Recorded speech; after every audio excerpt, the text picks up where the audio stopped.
வேத புஸ்தகத்தில் 1ஆம் சங்கீதம் முதல் 3 வசனங்கள். துன்மார்க்கருடைய ஆலோசனையில் நடவாமலும் பாவிகளுடைய வழியில் நில்லாமலும் பரியாசக்காரர் உட்காரும் இடத்தில் உட்காராமலும் கர்த்தருடைய வேதத்தில் பிரியமாயிருந்து இரவும் பகலும் அவருடைய வேதத்தில் தியானமாயிருக்கிற மனுஷன் பாக்கியவான். அவன் நீர்க்கால்களின் ஓரமாய் நடப்பட்டு தன் காலத்தில் தன் கனியை தந்து இலையுதிராதிருக்கிற மரத்தை போல் இருப்பான். அவன் செய்வதெல்லாம் வாய்க்கும்.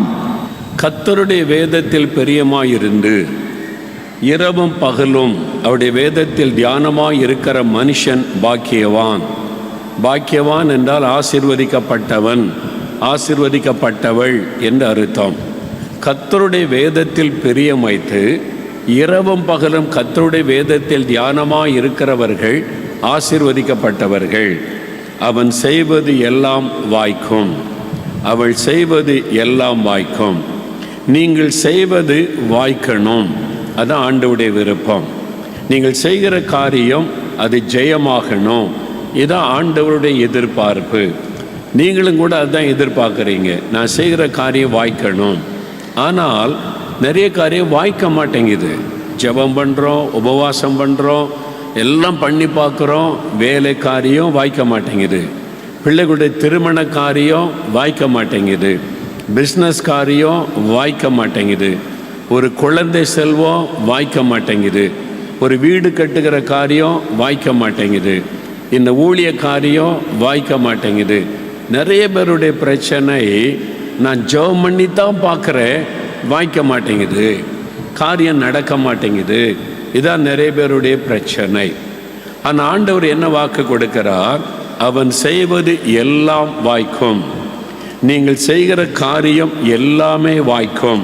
உங்களுடைய குடும்ப காரியம், பிஸ்னஸ் காரியம், வேலை காரியம், பிள்ளைகளுடைய காரியம், ஊழிய காரியம் எல்லாம் வாய்க்கும் என்று கர்த்தர் வாக்கு கொடுக்கிறார். அவன் செய்வது எல்லாமே வாய்க்கும்.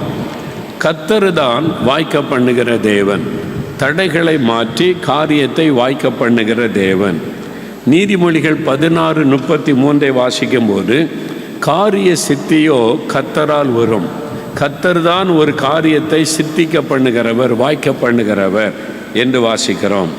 ஆதியாகமம் 39:2-3 வாசிக்கும் போது, கர்த்தர் யோசேப்போட கூட இருந்தார். போத்திபார் வீட்டில் அடிமையாய் இருக்கிறார். யோசேப்பு செய்வதெல்லாம் வாய்க்கிறது.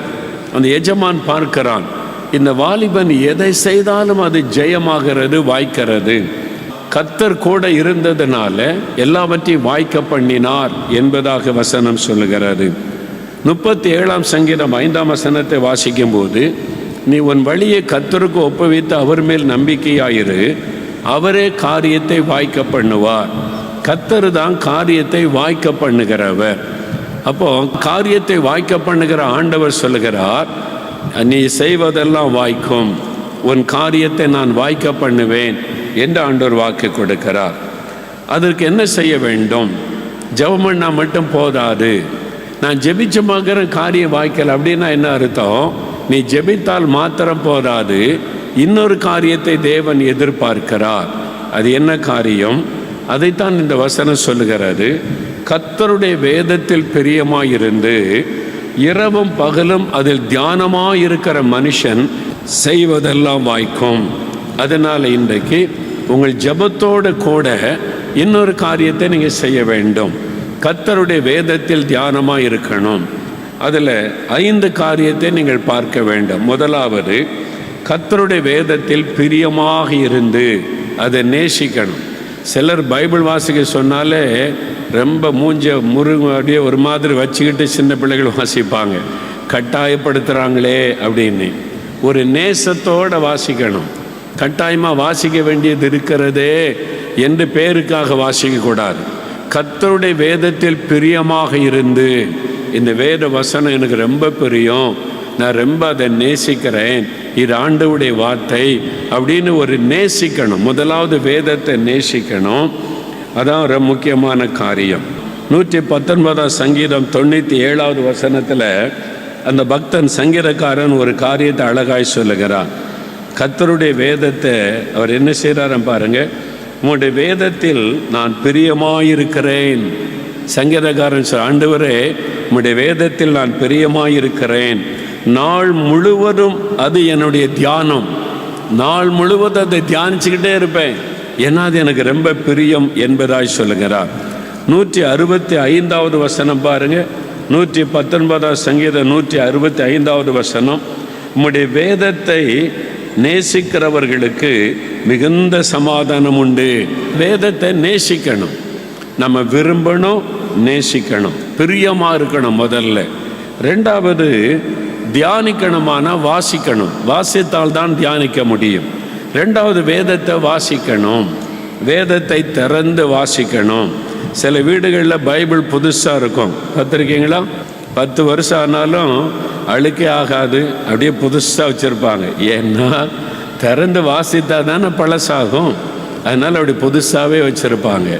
பைபிள் புதுசாக இருந்தால் நீங்கள் சரியில்லைன்னு அர்த்தம், நீங்கள் சரியாக வாசிக்கலைன்னு அர்த்தம். பைபிள் வாசித்த பழசாகணும். அல்லேலூயா சொல்லுங்கள். ஆமென். அதனால் அதுக்காக அழுக்காகன்னு அது அர்த்தமாக இல்லை. நீங்கள் கவனமாக தான் வச்சுருக்கணும். அதை வாசிக்க பழசாகும்ல, அதைத்தான் நான் சொல்லுகிறேன். அதனால் வாசிக்கணும். மூன்றாவது தியானிக்க வேண்டும். 119 சங்கீதம் 148வது வசனம் சொல்லுகிறது, உமது வசனத்தை தியானிக்கும்படி குறித்த ஜாமத்திற்கு முன்னே என் கண்கள் விழித்து கொள்ளும். ஆண்டவரே, உம்முடைய வசனத்தை தியானிக்கும்படி குறித்த ஜாமத்திற்கு முன்பே என் கண்கள் விழித்து கொள்ளும். அதிகாலையில் வசனத்தை தியானிக்கும்படி நான் எழுந்திருப்பேன், என் கண்கள் விழித்து கொள்ளும் என்று சங்கீதக்காரன் சொல்லுகிறார். அதிகாலையில் வசனத்தை தியானிப்பது பாருங்க. அப்போ தியானிக்க வேண்டும். நான்காவது விசுவாசிக்க வேண்டும். எபிரேயர் 4ஆம் அதிகாரம் 2ஆம் வசனம் வாசிக்கும் போது, வசனத்தை கேட்டவர்கள் விசுவாசம் இல்லாமல் கேட்டபடியினால் அந்த வசனத்தின் ஆசீர்வாதத்தை பெற்றுக்கொள்ளவில்லை என்று வேதம் குறிப்பிடுகிறார். அப்போ வேத வசனத்தை விசுவாசித்தால்தான் அந்த ஆசீர்வாதத்தை நம்ம பெற்றுக்கொள்ள முடியும். விசுவாசிக்க வேண்டும். ஐந்தாவது 1 யோவான் 2:5 வாசிக்கும்போது, வேதத்தை கை கொள்ளுகிறவர்களாக இருக்கணும். அவங்களுக்குள்ள தான் உண்மையான தேவ அன்பு காணப்படும். வேத வசனத்தை கை கொள்ளுகிறவர்கள், வேதத்திற்கு கீழ்ப்படுகிறவர்களாக இருக்க வேண்டும். அது 5வது காரியம். முதல்ல வேதத்தை நேசிக்கணும், ரொம்ப பிரியமாக நேசிக்கணும். நான் இயேசுவை எவ்வளவு நேசிக்கிறேனோ அவ்வளவு என் வேத வசனத்தை நான் நேசிக்கிறேன், என் பைபிளை நான் நேசிக்கிறேன். அதனால் எங்கே போனாலும் இந்த வேதத்தை மறப்பதே கிடையாது. இது என் வாழ்க்கையோடு ஒன்றித்திருக்கிறது. நம்முடைய வாழ்க்கையோடு வேத வசனம் ஒன்றித்திருக்க வேண்டும். அது இல்லாமல் நம்ம எங்கேயும் போக முடியாது, அது இல்லாமல் இருக்க முடியாது என்கிற சூழ்நிலை. எப்பொழுதும் கர்த்தருடைய வசனத்தோடு இருப்பார். அப்புறம் தினமும் வாசிக்கணும், தியானிக்கணும், அதை விசுவாசிக்கணும், அதன்படி நடப்பதற்கு நம்ம அர்ப்பணித்து கொள்ளணும். கீழ்ப்படிவதற்கு வசனத்தை அப்பியாசப்படுத்துவது, நம்முடைய வாழ்க்கையிலே வசனத்தை பிராக்டிஸ் பண்ணுவது, வசனத்தின்படி வாடுவது. இதை செஞ்சால் நீங்கள் செய்வதெல்லாம் வாய்க்கும். அல்லேலூயா. இந்த வேத புஸ்தகத்துக்கு இணையான இன்னொரு புஸ்தகம் இந்த உலகத்தில் கிடையாது. ஆமென். தேவ சமூகத்தில் வரும்போது, வசனம் பிரசங்கிக்கப்படுகிற இடத்துக்கு வரும்போது, ஆலயத்துக்கு போகும்போது வேத புஸ்தகத்தோடு தான் போகணும். உங்களுடைய சின்ன குழந்தைகளுக்கு கூட வாசிக்கிறதற்கு பழகிறதற்கு முன்னாலேயே பைபிளை சுமக்க வைக்கணும். இது வேத புஸ்தகம், கர்த்தருடைய வார்த்தை, அதை கேரி பண்ணு, சர்ச்சுக்கு அதை கொண்டு வரணும். சின்ன வயசுலேயே பழக்கணும். வேதத்தை சுமக்குவதற்கு பிள்ளைகளை பழக்கணும். நீங்கள் சுமக்கணும். வேத புஸ்தகம் இல்லாமல் கையை வீசிக்கிட்டு சர்ச்சுக்கு போகக்கூடாது, கையை வீசி கொண்டு கூட்டத்துக்கு வரக்கூடாது. வேத புஸ்தகத்தை சுமக்க பழகணும். பிள்ளைகளை ஸ்கூலுக்கு அனுப்பும்போது வெறுங்கை அனுப்புவீங்களா? சின்ன குட்டி பிள்ளையாக இருந்தாலும் ஒரு முதுகில் தாங்க முடியாத அளவுக்கு ஒரு பெரிய பைய தோளில் மாட்டி பின்னால் மாட்டி அதை சுமக்க முடியாமல் போகும். அது இல்லாமல் அனுப்புங்களேன். ஏன்னா பாடப்புஸ்தகம் எல்லாம் அது இல்லாமல் ஸ்கூலுக்கு போக முடியாது. அப்போ நீங்கள் பைபிள் இல்லாமல் எப்படி கூட்டத்துக்கு வர முடியும், எப்படி சர்ச்சுக்கு வர முடியும்? யோசித்து பாருங்கள். வேதத்தை போதிக்கிற இடத்திற்கு பைபிளோடு வரணும். வேத புஸ்தகம் இல்லாதவங்க உங்களுக்குன்னு ஒரு வேத புஸ்தகம் வாங்கி உங்கள் பெயரை எழுதி வைத்து கொண்டு அந்த வேதத்தை சுமக்க பழகணும். ஏன்னா இந்த வேதத்திற்கு ஈடான இன்னொரு புஸ்தகம் கிடையவே கிடையாது. இந்த உலகத்திலேயே தேவனுடைய வார்த்தை என்று அழைக்கப்படுகிற ஒரே ஒரு புஸ்தகம் கர்த்தருடைய வேத புஸ்தகம்தான். தி வேர்ட் ஆஃப் காட், தேவனுடைய வார்த்தை என்று இது அழைக்கப்படுகிறது. இது சாதாரண புஸ்தகம் அல்ல, தேவனுடைய வார்த்தை என்று அழைக்கப்படுகிறது. ஏன் தெரியுமா? இந்த உலகம் எப்படி சிருஷ்டிக்கப்பட்டது, ஏன் சிருஷ்டிக்கப்பட்டது என்பது இந்த பைபிளில் தான் சொல்லப்பட்டிருக்கிறது. மனிதர்களாகிய நாம் ஏன் சிருஷ்டிக்கப்பட்டோம், எப்படி உண்டாக்கப்பட்டோம் என்பது இந்த பைபிளில் தான் இருக்கிறது. இந்த உலகத்தினுடைய சரித்திரம் இதுவரைக்கும், உலக தோற்றத்திலிருந்து இதுவரைக்கும் இந்த உலக சரித்திரம் இந்த பைபிளில் தான் சொல்லப்பட்டிருக்கிறது. ஒவ்வொரு நாடுகளை பற்றி இருக்கிறது, ராஜ்யங்களை பற்றி இருக்கிறது. இதுவரைக்கும் உள்ள சரித்திரம் இதில் தான் சொல்லப்பட்டிருக்கிறது. இப்போ என்ன நடந்து கொண்டிருக்கிறது? பஞ்சம். இந்த பஞ்சம் பல தேசங்களில் வந்திருக்கிறது, பைபிளில் இருக்குது. கொள்ளை நோய் பாருங்க, இப்போ இந்தியாவிலே சில இடங்களில் கொள்ளை நோய் வந்து விட்டார், பைபிளில் இருக்கிறது. உலகம் முழுவதிலும் தோன்ற கொள்ளை நோய், கொரோனா கொள்ளை நோய் தான் முழு உலகத்தை பாதித்த ஒரே ஒரு கொள்ளை நோய். பைபிளில் இருக்குது. அதை பற்றி இயேசு சொல்லுகிறார் லூக்கா 21 அதிகாரத்தில். எல்லாமே பைபிளில் இருக்குது. இப்போ நடந்து கொண்டிருக்க யுத்தங்கள் பைபிளில் இருக்குது. இப்போ உள்ள ராஜாக்கள், ராஜ்யங்கள், ஆளுகிறவங்க எப்படிப்பட்டவங்களாக இருப்பாங்க பைபிளில் இருக்குது. வெளிப்படுத்தின விசேஷத்தில் இருக்குது. எல்லாமே இந்த வேதத்தில். இப்போ என்ன நடக்கிறது உலகத்தில்? இஸ்ரவேல் தேசம், அதுக்கு நடக்கிற யுத்தங்கள், அங்கே நடக்கிற பிரச்சனை பைபிளில் இருக்குது. இப்போ நடக்கிற அத்தனை விஷயங்களும் உலக சம்பவங்கள் எல்லாம் பைபிளில் இருக்குது. மனுஷர்கள் ஏன் இப்படி இருக்கிறாங்க? நாங்கள் சின்ன பிள்ளைகளாக இருக்கும்போது மக்கள் இப்படி இல்லையே. இப்போ மனுஷனுடைய சுபாவம் மாறிவிட்டது, அது பைபிளில் இருக்குது. இப்படி தான் கடைசி காலத்தில் மனிதர்கள் இருப்பார்கள் அப்படின்னு. இனி உலகத்தில் என்ன நடக்கும், இனி என்ன சம்பவிக்க போகிறது, எல்லாமே பைபிளில் இருக்குது.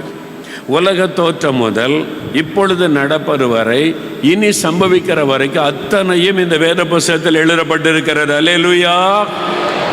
அதனால தான் இது வேர்ட் ஆஃப் காட், தேவனுடைய வார்த்தை. மனிதனால் எழுதப்பட்ட ஒரு கதை அல்ல, கற்பனை அல்ல, அந்த காசகம் இந்த காசகம் என்ற காரியமெல்லாம் இல்லை. வேர்ட் ஆஃப் காட், தேவனுடைய வார்த்தை என்று அழைக்கப்படுகிறது. தேவனுடைய வார்த்தையை சுமப்பது எவ்வளோ பெரிய பாக்கியம் இல்லை? இந்த புஸ்தகம், வேத புஸ்தகம் முதலாவது எப்போ எழுதப்பட்டது அப்படின்னு பார்த்தீங்கன்னா, ஆதியாகமம் முதல் புஸ்தகம் மோசையை கொண்டு கர்த்தர் எழுத வைத்தார். அது எழுதப்பட்டது கிறிஸ்துவுக்கு முன் 1600 ஆண்டுகளுக்கு முன்னால். இயேசு பிறப்பதற்கும் 1600 ஆண்டுகளுக்கு முன்பாக முதலாவது புஸ்தகம் எழுதப்பட்டது ஆதியாகமம். ஆதியாகமும், யாத்திராகமும், லேவியராகமும், எண்ணாகமும், உபாகமும் எல்லாம் மோசையை கொண்டு தேவன் எல்லாத்தையும் எழுத வைத்தார் என்பதாய் பார்க்கிறோம். கடைசி புஸ்தகம் வெளிப்படுத்தின விசேஷம் கிறிஸ்துவுக்கு பின் 90 கிபி 90 எழுதப்பட்டிருக்கிறது என்று சொல்லப்படுகிறது. அப்போ இந்த முழு வேத புஸ்தகம் எழுத எவ்வளோ காலம் இருக்குது தெரியுமா? 1690 வருஷம் எழுதப்பட்ட ஒரே புஸ்தகம் இந்த வேத புஸ்தகம்தான். நல்ல கரந்தட்டி வேத புஸ்தகத்துக்கு ஆண்டவருக்கு நன்றி சொல்லுங்க. அல்லேலூயா. ஒரு புஸ்தகம் எழுத எவ்வளோ காலம் ஆச்சு? சில ஒரு வருஷமாக எழுதுகிறேன், சில 2 வருஷமாக நிறைய இன்ஃபர்மேஷன்ஸ் எழுதுகிறேம்பாங்க. இந்த ஒரு புஸ்தகம்தான் 1690 வருடங்களாக எழுதப்பட்ட வேத புஸ்தகம். அவ்வளவு சரித்திரம் இதில் இருக்கிறது. 40 பேரை கொண்டு கர்த்தர் எழுதினார். வித்தியாசமான 40 ஆட்களை கொண்டு தேவன் வித்தியாசமான காலங்களில் எழுதின ஒரே ஒரு புஸ்தகம் தேவனுடைய வார்த்தையாகிய இந்த வேத புஸ்தகம்தான். அப்போ இதை எழுதினது யாரு? 40 மனிதர்களை கொண்டு கர்த்தர் எழுதினார். ஆவியானவர் எழுதினார். இதனுடைய ஆசிரியர் யாருன்னு கேட்டால் பரிசுத்த ஆவியானவர் தான். அவர் தான் இதை எழுதினவர். அல்லேலூயா. மனிதர்களை வைத்து தேவன் அதை எழுதினார். இதனுடைய உண்மையான அர்த்தத்தை அறியணுமானா பரிசுத்த ஆவியானுடைய உதவி தேவை. பரிசுத்த ஆவியானுடைய உதவி இல்லாட்டா இதை முழுமையாக அறிந்து கொள்ள முடியாது. 2 தீமோத்தேயு 3 அதிகாரம் 16 வசனத்தை வாசிக்கும் போது வேத வாக்கியங்கள் எல்லாம் தேவ ஆவியினால் அருளப்பட்டிருக்கிறது என்று வசனம் சொல்லுகிறது. தேவ ஆவியினால் அருளப்பட்டிருக்கிறது இந்த வேத வசனங்கள் எல்லாமே. பரிசுத்த ஆவியானவர் மனிதர்களுக்கு தேவையான சத்தியத்தை மனிதர்களை கொண்டு எழுத வைத்தார். அதுதான் வேத புஸ்தகம். 1 கொரிந்தியர் 2 அதிகாரம் 13 வசனம் வாசிக்கும் போது பரிசுத்த ஆவியானவர் போதிக்கிறபடியே நாங்கள் வார்த்தைகளை பேசுகிறோம் என்று பவுல் சொல்லுகிறார். இது எங்கள் சொந்த வார்த்தை கிடையாது. பரிசுத்த ஆவியானவர் போதிக்கிறபடி நாங்கள் பேசுகிறோம். ஆவியானுடைய வார்த்தைகளை தான் பவுலும் பேசினார், எழுதினார் என்று பார்க்கிறோம். அதனால தான் பரிசுத்த ஆவியானுடைய உதவியோட இந்த வேதத்தை வாசிக்கும் போது தான் அதனுடைய முழுமையான அர்த்தத்தை நீங்கள் விளங்கி கொள்ள முடியும். ஏனென்றால் அவர்தான் இதனுடைய ஆசிரியர். அல்லேலூயா, ஆமென். அது மாத்திரம் அல்ல, 1 தீமோத்தேயு 2ஆம் அதிகாரம் 4ஆம் வசனம் வாசிக்கும் போது நாம் எல்லாரும் ரட்சிக்கப்படவும் சத்தியத்தை அறிகிற அறிவை அடையவும் தேவன் சித்தமுள்ளவராய் இருக்கிறார் என்று வசனம் சொல்லுகிறார். சத்தியம் என்றால் வேத வசனம். இந்த வேத வசனம் சத்தியம், சத்திய வசனம் என்று சொல்லப்படுகிறது. அப்போ சத்தியத்தை நம்ம அறியணுமானா நாம் ரட்சிக்கப்படணும். நான் சுகமான உடனே, நான் வியாதிப்படுக்கிறது சுகமான உடனே ஒரு வேத புஸ்தகம் வாங்கி வாசிக்க ஆரம்பித்தேன். முதல்ல எங்கள் வீட்டில் எனக்குன்னு வேத புஸ்தகம் இல்லை, பக்கத்து வீட்டில் கிறிஸ்தவ வீடு, அவங்க வீட்டில் இருந்தால் வேத புஸ்தகம் வாங்கி முதல்ல வாசித்தேன். அவங்க வீட்டில் குடும்ப ஜெபத்தில் போய் பங்கு பெறுவேன். அவங்க வசனம் வாசிக்கிறதெல்லாம் கேட்டு பைபிள் இதெல்லாம் இருக்குதான்னு அறிந்து கொண்டேன். அதன் பிறகு வேத புஸ்தகம் வாங்கி வாசிக்க ஆரம்பித்தேன். நான் அது வாசிக்க ஆரம்பிக்கும் போது ஏதோ இந்த புஸ்தகத்தில் இதெல்லாம் இருக்குது, அப்படி வாசித்தேன். ஆனால் 3 வருஷம் கழித்து நான் ரட்சிக்கப்பட்டேன். ரட்சிக்கப்பட்ட பிறகு நான் வேதத்தை வாசிக்கும்போது வித்தியாசமாக அதனுடைய அர்த்தம் தெரிய ஆரம்பித்தது. அதன் பிறகு தான் வேதத்தினுடைய ருசி எனக்குள்ளே விளங்கி கொள்ள ஆரம்பித்தது. எவ்வளவு ருசியான ஒரு காரியம் இந்த வேதத்துக்குள்ளே இருக்குதுன்னு சொல்லி. ரட்சிக்கப்படாதபடி வேதத்தினுடைய மகத்துவம் உங்களுக்கு தெரியாது. ரட்சிக்கப்பட்டாதான் சத்தியத்தை தெளிவாக அறிய முடியும். ரட்சிக்கப்படாதவங்க இதை சாதாரணமாக புஸ்தகமாக பார்ப்பாங்க. ரட்சிக்கப்படும் போது தான் தேவன் அதுக்குள்ளேருந்து பேசுவதை உணர முடியும். 3வது, மறுபடியும் 2 வருஷம் கழித்து பரிசுத்தாவினால் நிரப்பப்பட்ட பிறகு ஆவியானுடைய உதவியோடு வாசிக்க ஆரம்பித்த போது இன்னும் வித்தியாசமாய் வேத வசனங்கள் மாறினது. வேதத்தின் உண்மையான வருத்தத்தையும் ரகசியங்களையும் ஆவியானவர் கற்றுக் கொடுத்தார். அது எனக்கு இன்னும் ரொம்ப மன மகிழ்ச்சியை கொடுத்தது. வேதத்தை வாசிக்க வாசிக்க அது இனிமையாக இருக்கும். பரிசுத்த ஆவியானவர் உண்மையான அர்த்தத்தை நமக்கு போதிப்பார். என்னால் அவர்தான் அதனுடைய ஆசிரியர். அதனால் ஒரு முழுமையான ஒரு மனிதனுக்கு தேவையான எல்லா ஆசீர்வாதங்களும் இந்த வேத புஸ்தகத்துக்குள் அடங்கி இருக்கிறது. வேதத்தை வாசித்து தியானிக்கும் போது இந்த வசனத்தை கொண்டே ஒரு முழுமையான ஆசீர்வாதத்தை ஒரு மனிதன் பெற்றுக்கொள்ள முடியும். எப்படி அப்படின்னு சொன்னீங்கன்னா, அதனால தான் ஆண்டவர் இந்த வேத வசனத்தை எழுதி நம்ம கையில் தந்திருக்கிறார். மனிதர்களின் ஆசீர்வாதத்தை புரிந்து கொள்ளணும், அது பெற்றுக்கொள்ளணும்.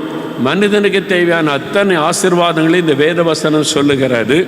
அதன் மூலமாய் பெற்றுக்கொள்ள முடியும் என்று தான் ஆண்டவர் அறிந்து நமக்கு வேத புஸ்தகத்தை கிடைக்க பண்ணினார். இந்த வேத புஸ்தகம் எப்படி வந்தது? முதலாவது எதில் எழுதப்பட்டது அப்படின்னு பார்த்தீங்கன்னா, முதலாவது ஒரு கற்பலகையில் கர்த்தர் தன் விரலினால் எழுதி கொடுத்தார் 10 கட்டளைகளை. யாத்திராகமம் 31ஆம் அதிகாரம் 18ஆம் வசனத்தில் கர்த்தர் தன்னுடைய கை விரலினால் ஒரு கற்பாறையில் கற்பலகையில் 10 கட்டளைகளை எழுதி மோசைகிட்ட கொடுத்தார். கர்த்தரே கையினால் எழுதி கொடுத்தது 10 கட்டளைகள். அதான் முதலாவது எழுதப்பட்ட ஒரு வார்த்தை, கர்த்தருடைய விரலினால் எழுதப்பட்ட வார்த்தை. அதன் பிறகு மோசே தோள் சுருளிலே எழுதுகிறார். ஆண்டவர் எழுத சொன்னார், நான் சொல்லுகிற கற்பனைகளை எழுதி மக்களுக்கு கொடு. நியாயப்பிரமாணம், தேவன் பல ஒழுங்குகளை எல்லாம் ஜனங்களுக்காக சொன்னதை மோசே எழுதி எழுதி எழுதி அதை ஒரு சுருளாக வைத்து அதை யோசுவா கையில் கொடுக்கிறார். அது தொடர்ச்சியாய் வந்தது. அப்படி மோசே கொண்டு தேவன் எழுத வைத்தார். தோள் சுருளிலே அதன் பிறகு எழுதினாங்க. நீங்கள் பவுலப்போஸ்தலனுடைய வாழ்க்கையை வாசித்தால் அவர் நிருபங்களை எழுதும்போது 2000 வருஷத்துக்கு முன்னால் இப்படிப்பட்ட பேப்பரும் கிடையாது, இங்கும் கிடையாது, அப்போ பிரிண்டிங் மிஷினும் கிடையாது, கையில் தான் எழுதணும். பவுலப்போஸ்தலன் கூட சொல்கிறார் 1 கொரிந்தியர் 16:21 என் கையெழுத்தினால் மையினால் கையெழுத்து வைக்கிறார். அவர்கள் குறிப்பிடுகிறார், நான் கையெழுத்து கையினால் எழுதப்பட்டது பவுல். சில சமயம் பவுல் சொல்ல சொல்ல அவருடைய சீஷர்கள் எழுதினாங்க. கடைசியில் பவுல் கைகளினால் கையெழுத்து வைத்தார் என்பது நிருபத்தில் சொல்லப்படுகிறது. அதில் 2 காரியம் சொல்லப்படுகிறது. ஒன்று புஸ்தகம், இன்னொன்று தோல் சுருள். 2 காரியத்தை வேதம் சொல்லுகிறதை பார்க்கிறோம். 2 தீமோத்தேயு 4:13 பாருங்க. அங்கே பவுல் தீமோத்தேயுக்கு எழுதும்போது 2 காரியத்தை நீ கொண்டு வர வேண்டும் என்று சொல்லுகிறார். 2 தீமோத்தேயு 4:13. துரோவா பட்டணத்தில் இருக்கிற கார்ப்பு என்பவன் வசத்தில் நான் வைத்து வந்த மேல் அங்கியையும் புஸ்தகங்களையும் விசேஷமாய் தோர் சுருள்களையும் நீ வருகிற போது எடுத்துக்கொண்டு வா. பவுல் சொல்லுகிறார் தீமோத்தேயுக்கு, நான் அந்த வீட்டில் வச்சுட்டு வந்துட்டேன், என்னுடைய மேல் அங்கி அதையும் எடுத்துக்க, புஸ்தகங்கள் என்று சொல்கிறார், புஸ்தகங்களையும் தோல் சுருளையும் எடுத்துக்கொண்டு வா என்பதாய். அந்த காலத்தில் தோள்களில் எழுதினாங்க மைய வைத்து, அது தோல் சுருள் என்று அழைக்கப்பட்டது. இன்னொன்று புஸ்தகங்கள் என்று பவுல் குறிப்பிடுகிறார். அந்த காலத்தில் ஒரு பேப்பரை தயாரித்தாங்க.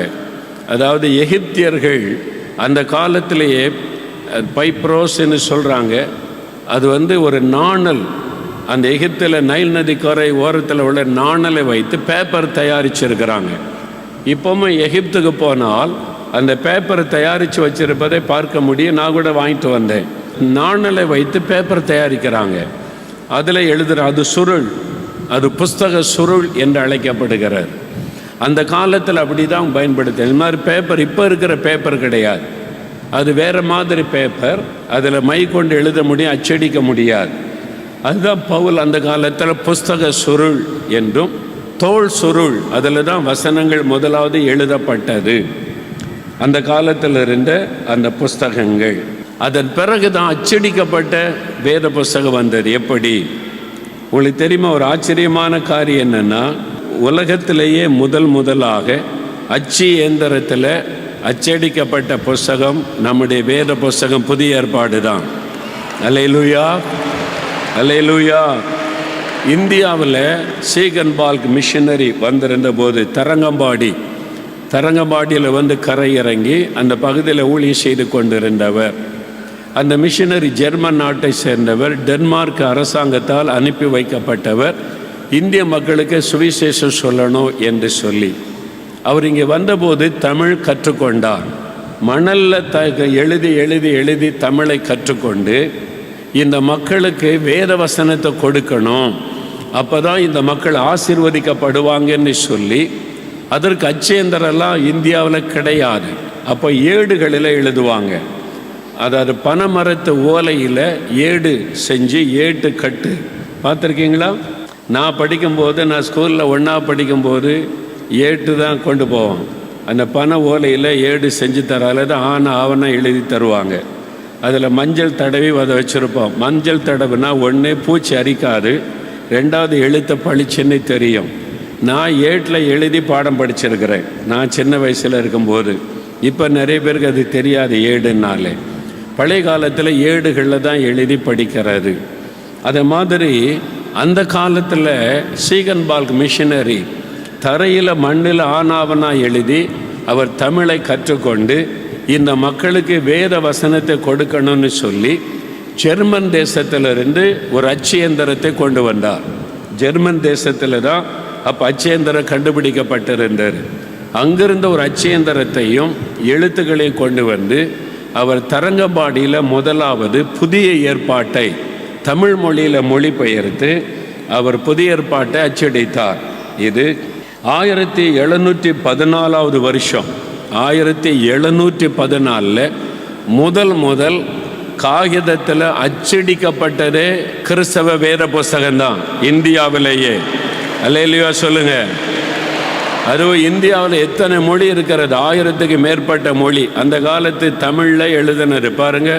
1714 பேசின தமிழ் அதில் எழுதி இதில் புதிய ஏற்பாட்டை 1714 1715 2 வருஷத்துக்குள்ளே புதிய ஏற்பாடு முழுவதையும் அச்சடித்து அந்த அச்சியந்திரம் இப்பவும் இருக்குது. நீங்கள் தரங்கம்பாடிக்கு போனீங்கன்னா சீகன்பால்க் ஊழியம் செய்த இடமோடைய வீடு இருக்குது. அங்கே போனால் அந்த அச்சு எந்திரம் இப்போவுமே இருக்குது, நீங்கள் பார்க்க முடியும். அதனால் இந்தியாவிலேயே முதல் தமிழ் மொழியில் தான் புதிய ஏற்பாடு அச்சடிக்கப்பட்டது. அதனால தான் தமிழ் மக்களை தேவன் எழுப்பி இன்றைக்கு இந்தியாவுக்கு ஆசீர்வாதமாய் பயன்படுத்தி கொண்டிருக்கிறார். அல்லேலூயா.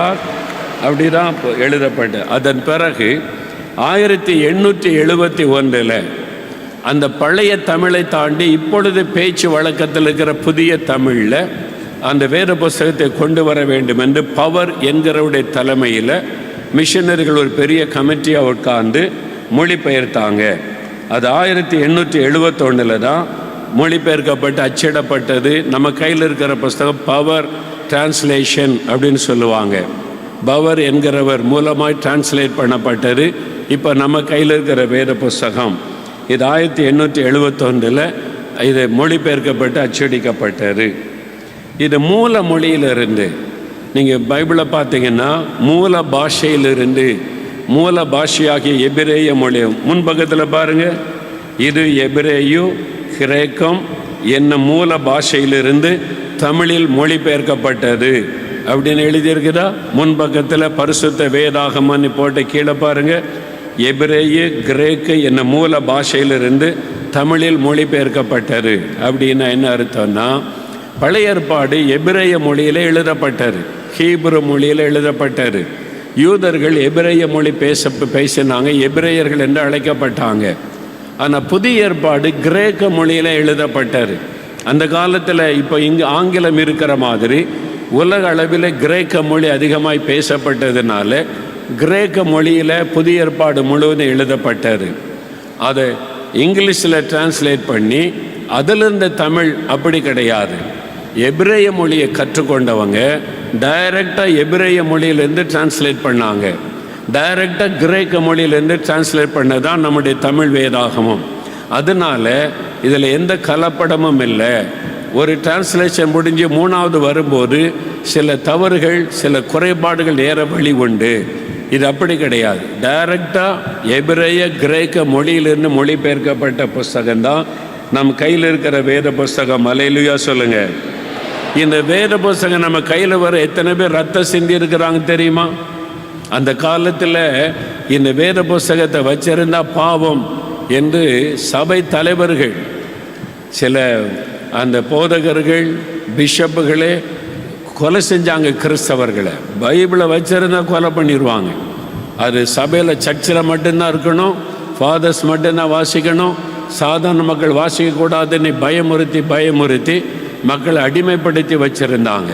அதுக்காக இந்த பைபிளை கொண்டு வருவதற்கு சிலர் இரத்த சாட்சியாக மறிச்சாங்க, சிலர் உயிரோடு கொளுத்தப்பட்டாங்க.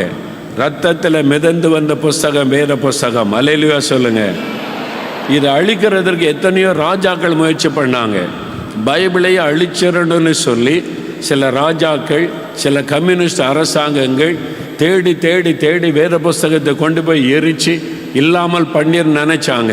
ஆனால் இன்னைக்கு உலகத்திலேயே அதிகமான மக்கள் வாசிக்கக்கூடிய புஸ்தகம் வேத புஸ்தகம். இன்றைக்கு உலகத்திலே அதிகமான மொழிகளிலே மொழிபெயர்க்கப்பட்ட புஸ்தகம் வேத புஸ்தகம். இன்றைக்கு உலகத்திலே அதிகமான அளவிலே விற்பனையாகிற புஸ்தகம் வேத புஸ்தகம்தான். அல்லேலூயா. ஏனென்றால் இது தேவனுடைய வார்த்தை. இது அழிக்க எத்தனையோ ராஜ்யங்கள் பிரயாசப்பட்டது. சாத்தான் எழுப்பினான் இந்த வசனத்தை அழிச்சரணும்னு, முடியலை. இந்த சிறப்பான வேத புஸ்தகத்தை நீங்கள் பெருமையோடு சுமக்கணும். சுமக்க வெட்கப்படக்கூடாது. பைபிளோடு நீங்கள் வெளியே போகணும். பைபிள் எடுத்துக்கொண்டு தான் சர்ச்சுக்கு போகணும். இல்லை என் செல்ஃபோனில் பைபிள் இருக்குது சொல்லாதங்க. செல்ஃபோனில் இருக்கிற பைபிள் நீங்கள் ட்ராவலில் போகும்போது வாசிக்கிறதற்கு, சர்ச்சுக்கு கூட்டத்துக்கு வரும்போது பிரிண்டட் பைபிளை தான் வச்சுருக்கணும். அல்லேலூயா சொல்லுங்கள். ஆமாம், பிரிண்டட் பைபிள் தான் வச்சுருக்கணும். ஏன்னா இதில் வேறு எதுவுமே கிடையாது. செல்ஃபோனுக்குள்ளே ஒரு பக்கம் பைபிள் இருக்குது, இன்னொரு பக்கம் ஆபாசமும் இருக்குது. அதை வச்சுக்கிட்டு நான் பைபிள் வச்சுருக்கேன், நீ செல்ஃபோனை காட்டக்கூடாது. பிரிண்டட் பைபிளை தான் கையில் வச்சுருக்கணும். ஆமேன்னு சொல்லுங்கள். சரி, இப்போ பைபிளுடைய சிறப்பு சொல்லியாச்சு. இதனுடைய ஆசீர்வாதம் என்ன? இப்போ அதைத்தான் வேகமாக தியானித்து ஜெபிக்க போகிறோம். நல்ல கவனிங்க. 7 விதமான ஆசீர்வாதத்தை சுட்டி காண்பிக்க விரும்புகிறேன். அதுக்கு பிறகு நம்ம ஜெபிக்க போகிறோம். இந்த பைபிள் வசனத்தை வாசித்தா தியானிச்சா 7 விதமான ஆசீர்வாதம் நம்முடைய வாழ்க்கையில் உண்டாகும். முதலாவது காரியம், இந்த வசனம் விடுதலை கொடுக்கக்கூடியது. யோவான் 8:32 சத்தியத்தை அறிவீர்கள், சத்தியம் உங்களை விடுதலையாக்கும் என்று இயேசு சொன்னார். யோவான் 17:17 வசனமே சத்தியம். இந்த வசனம் சத்தியம், இது விடுதலை செய்யக்கூடிய வல்லமை உண்டு. பாவத்திலிருந்து சாபத்திலிருந்து ஒரு மனிதனுக்கு இந்த வசன விடுதலை கொண்டு வர முடியும். ஆப்பிரிக்கா தேசத்தில் ஒரு நாட்டின் ஒரு கிராமத்தின் வழியாய் ஒரு அமெரிக்கன் கடந்து போனார். அவன் போகும்போது அங்கே ஒரு ஆதிவாசி, ஆப்பிரிக்கா தேசத்தில் ஒரு ஆதிவாசியாக இருந்த ஒரு மனிதன் சமையல் செய்து கொண்டார், பானையிலே சமையல் செய்து கொண்டிருந்தான். அவன் வழியாய் கடந்து போகும்போது நின்று கவனித்தான். அவன் ஒரு வேத புஸ்தகத்தை வைத்து மடியிலே வைத்து வாசித்து கொண்டே சமையல் செய்து கொண்டிருந்தான். அந்த அமெரிக்கன் சொன்னான் அவரை பார்த்து, இதை போய் வாசிக்கிற, இன்னும் இதை நம்புறியா நீ? இதெல்லாம் ஒரு புஸ்தகமாக இது? அந்த ஆள் வேதனாலே பிடிக்காது, இயேசுனாலே பிடிக்காது. அதனால் அந்த மனிதரை பார்த்து, இன்னும் இதையா வாசித்து கொண்டு இருக்கிற, தூரப்போடு இதை என்று தான் சொன்னான். சொன்ன உடனே அந்த ஆதிவாசி மனிதன் திரும்பி பார்த்து சொன்னான், இந்த வேத புஸ்தகம் என் கையில் இருக்கிறதுனால தான் நீ உயிரோடு என் முன்னால் நின்று கொண்டிருக்கிறாய். அப்படி இல்லாவிட்டால் இந்த பானையிலே நீ வெந்து கொண்டிருப்பாய் என்று சொன்னான். ஏனென்றால் அவன் நர மாமிசம் சாப்பிடக்கூடிய ஒரு ஜாதி. அவங்க மனிதர்களை கொலை செய்து சமைச்சு சாப்பிட்ருவாங்க. அவன் சொன்னான், நாங்கள் மனிதர்களை சமைச்சு சாப்பிட்ற கூட்டமாக இருந்தோம், இந்த வேத வசனம் தான் எங்களை மாற்றினது, என்னை மனிதனாய் மாற்றினது. அதனால தான் நான் உயிரோடு இருக்கிறேன், இல்லாட்டினா பானையில் வெந்து கொண்டு இருப்பேன்னு சொன்னான். இது மனிதர்களை மாற்றுகிற ஒரு புஸ்தகம். அல்லேலூயா சொல்லுங்க. மனிதர்களுக்கு விடுதலை கொடுக்கிற ஒரு வசனம், தேவனுடைய வார்த்தை. பாவத்திலிருந்து சாபத்திலிருந்து விடுதலை கொண்டு வரும். ரெண்டாவது, இந்த வசனத்துக்கு ஒரு வல்லமை உண்டு, சுகமளிக்கிற வல்லமை. நிறைய பேர் வியாதியஸ்தர் இருக்கிறீங்க, நீங்கள் சுகமாக இருக்கணும், ஆரோக்கியமாக இருக்கணும், ஒரு வழி இந்த வேத வசனம். இதற்கு சுகமளிக்கிற ஒரு வல்லமை உண்டு. ஆண்டவருடைய வசனம் சொல்லுகிறது, 107 சங்கீதம் 20வது வசனத்தில், கர்த்தர் தம்முடைய வசனத்தை அனுப்பி குணமாக்குகிறார், அவருடைய வசனத்தை அனுப்பி சுகம் கொடுக்கிறார். நான் ஆஸ்திரேலியா தேசம் போயிருந்த போது அங்கே ஒரு ஊழியக்காரர், அவர் ஆராதனையிலே தன்னுடைய அனுபவத்தை பகிர்ந்து கொண்டார். அவர் சபை ஆரம்பித்து நடத்தி கொண்டிருந்தார். ஆஸ்திரேலியாவில் ஒரு ஆத்மா கிடைக்கிறது ரொம்ப கஷ்டம். அதனால் ரொம்ப ஜெபம் பண்ணுவார், ஒரு ஆத்மாவுக்காக ஆண்டவர்கிட்ட கேட்பார். ஒரு நாள் அவருடைய சபையார் ஒரு அம்மா சொன்னாங்க, ஆஸ்பத்திரியில் ஒருத்தர் வியாதி படுக்கையில் இருக்கிறாங்க, பாஸ்டர் நீங்கள் ஜெபம் பண்ண முடியுமா அப்படின்னு கேட்டாங்க. இவருக்கு ரொம்ப சந்தோஷம், ஒரு ஆத்மா கிடைச்சிருக்குது. ஆஸ்பத்திரியில் வியாதியோடு இருந்தால் நம்ம என்ன சொன்னாலும் கேட்பாங்க, அப்போ ரட்சிக்கப்படுவாங்க, இயேசுவை பற்றி சொல்லலாம், அவங்கள ரட்சிப்புகளை நடத்தி நம்ம சபைக்கு கொண்டு வரலான்னு சொல்லி ரொம்ப ஆசையாக ஜெபம் பண்ணி பைபிள் எடுத்துக்கிட்டு நான் வரேன்னு போனார். அவங்கள்ட்ட இயேசுவை பற்றி பேசணும், வசனத்தை வச்சு பேசணும், அவங்கள ரட்சிப்புகளை நடத்த வேண்டிய ஆத்திரத்தோடு போனார். இவங்க கூட அவங்க கூட்டிகிட்டு போனாங்க, ஐசி யூனிட்டுக்குள்ளே கூப்பிட்டு போனாங்க, இன்டென்சிவ் கேர் பகுதிக்குள்ளே. அங்கே உள்ளே போனால் இவர் தானே, இந்த அம்மா தானே காமிச்ச வயசான ஒரு அம்மா. அது ஒரு வயசான பாட்டி, அதுக்கு மூக்கில் டியூபு, வாய்க்குள்ள டியூபு, உடம்பெல்லாம் டியூபு, கோமாவில் இருக்குது, பேச முடியாமல், பேசுகிறதையும் கேட்காது, அதுவும் பேசாது. பாஸ்டருக்கு ரொம்ப சோர்வு வந்து விட்டு, என்னடா இது, ஒரு ஆத்மா கிடச்சிருக்கு, இயேசுவை பற்றி சொல்லலாம், ரட்சிப்புகளை நடத்தலாம், சர்ச்சை கூட்ட போடலாண்டி வந்தால் இது பேசுகிறதை கேட்கவும் முடியாது, இது பேசவும் செய்யாது. வயசான ஒரு பாட்டி, இது அப்போவா செத்து போயிடலாம் அந்த மாதிரி கிடக்குது, இதுக்காக ஜெபம் பண்ண வந்தோன்னு கொஞ்சம் சோர்ந்துட்டார்.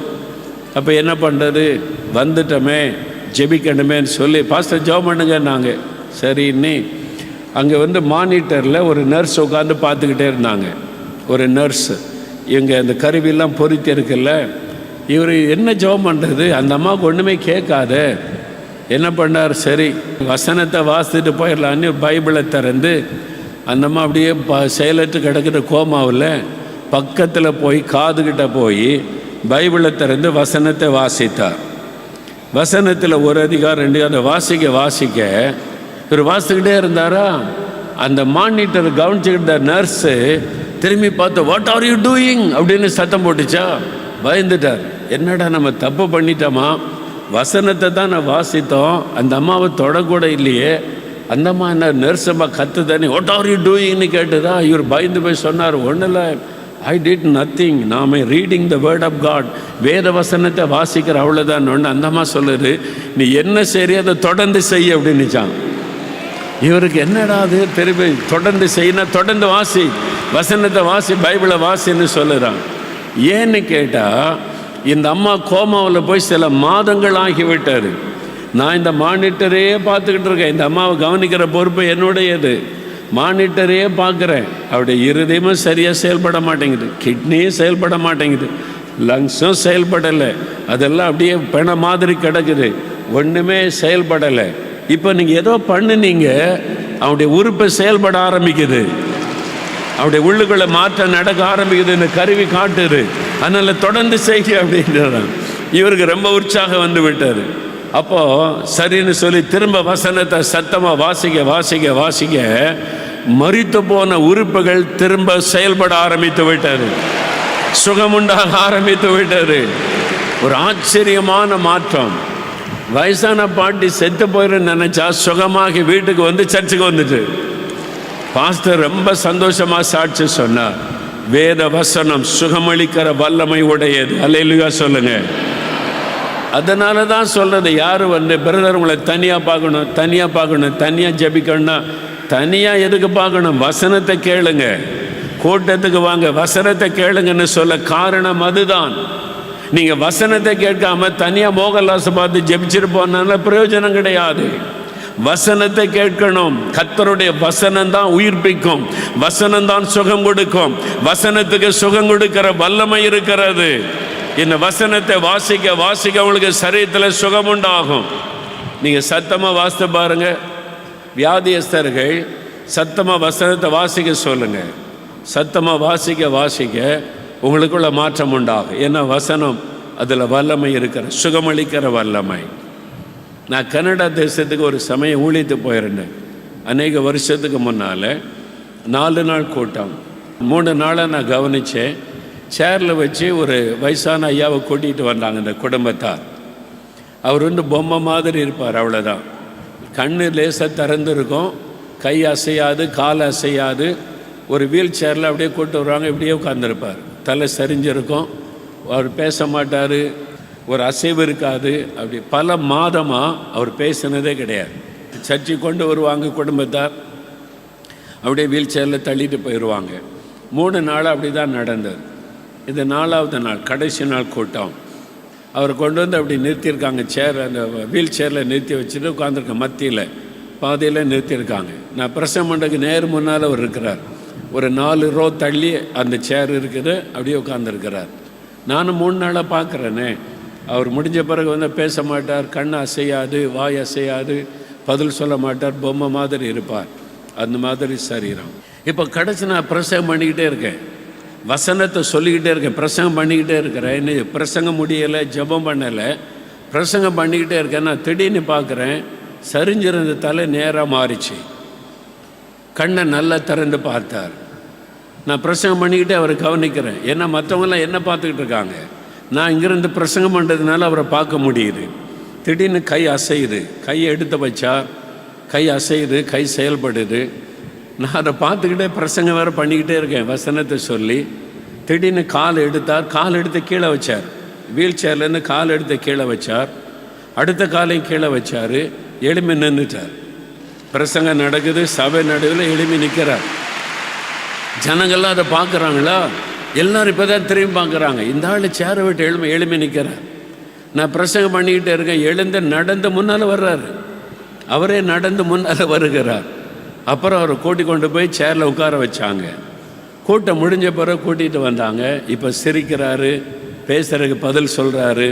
அந்த குடும்பத்தார் சொன்னாங்க, ஐயா எத்தனையோ மாதத்துக்கு அப்புறம்தான் இப்போ தான் அவர் நாங்கள் பேசுகிறதுக்கு பதில் சொல்கிறாரு, சிரிக்கிறாரு, இன்றைக்கு ஒரு பெரிய விடுதலை. பாருங்கள், அவருக்காக ஜெபமே பண்ணலை. என்ன ஆச்சரியன்னா, பிரசங்கம் தான் பண்ணி கொண்டு இருக்கிறேன், இன்னும் பிரசங்கம் முடியலை, ஜெபம் பண்ணலை, அவருக்காக ஜெபிக்கலை, பொதுவான ஜெபமும் ஏறெடுக்கலை.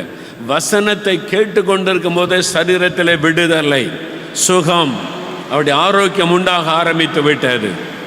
அந்த குடும்பத்தாருக்கு அவ்வளோ சந்தோஷம். எத்தனையோ மாசமாக பொம்மை மாதிரி வச்சுருந்தோம், இப்போ எங்கிட்ட பேசுகிறாரு, சிரிக்கிறான்னு ஒரு பெரிய மகிழ்ச்சி.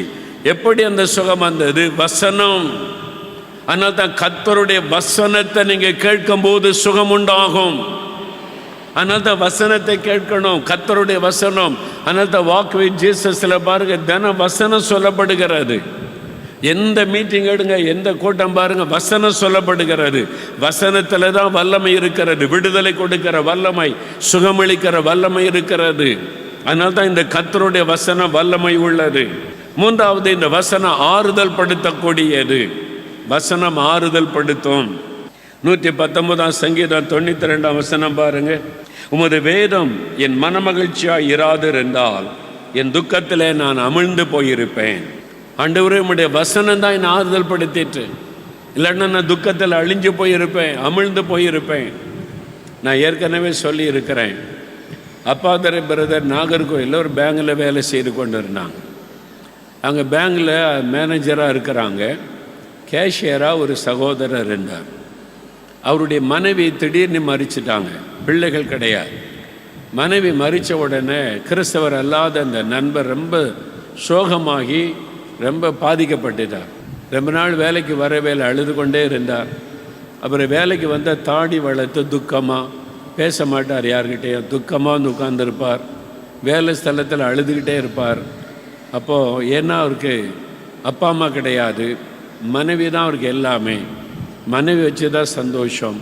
மனைவி இறந்துட்டாங்க, நான் மறுபடியும் அனாதை ஆயிட்டேனே அப்படின்னு வாழ்க்கையை வெறுத்த போன ஒரு துக்கம் அவருக்கு. யார் ஆறுதல் சொன்னாலும் கேட்கலை. அப்போ ஒரு நாள் அப்பாதர பிரதர் அவங்க ஜெபிக்கும் போது ஆண்டவர் சொன்னாராம், நீ அவனுக்கு ஒரு வேத புஸ்தகம் கொடு அப்படின்னு சொல்லி. உடனே வீட்டிலேருந்து ஒரு வேத புஸ்தகத்தை எடுத்துகிட்டு போய் அன்றைக்கி சொன்னாங்க, இன்றைக்கி பேங்க் முடிஞ்ச உடனே என்னை பாருன்னு சொல்லி. சரின்னு சொல்லி பேங்க் முடித்த உடனே பிரதரை வந்து சந்தித்தார்.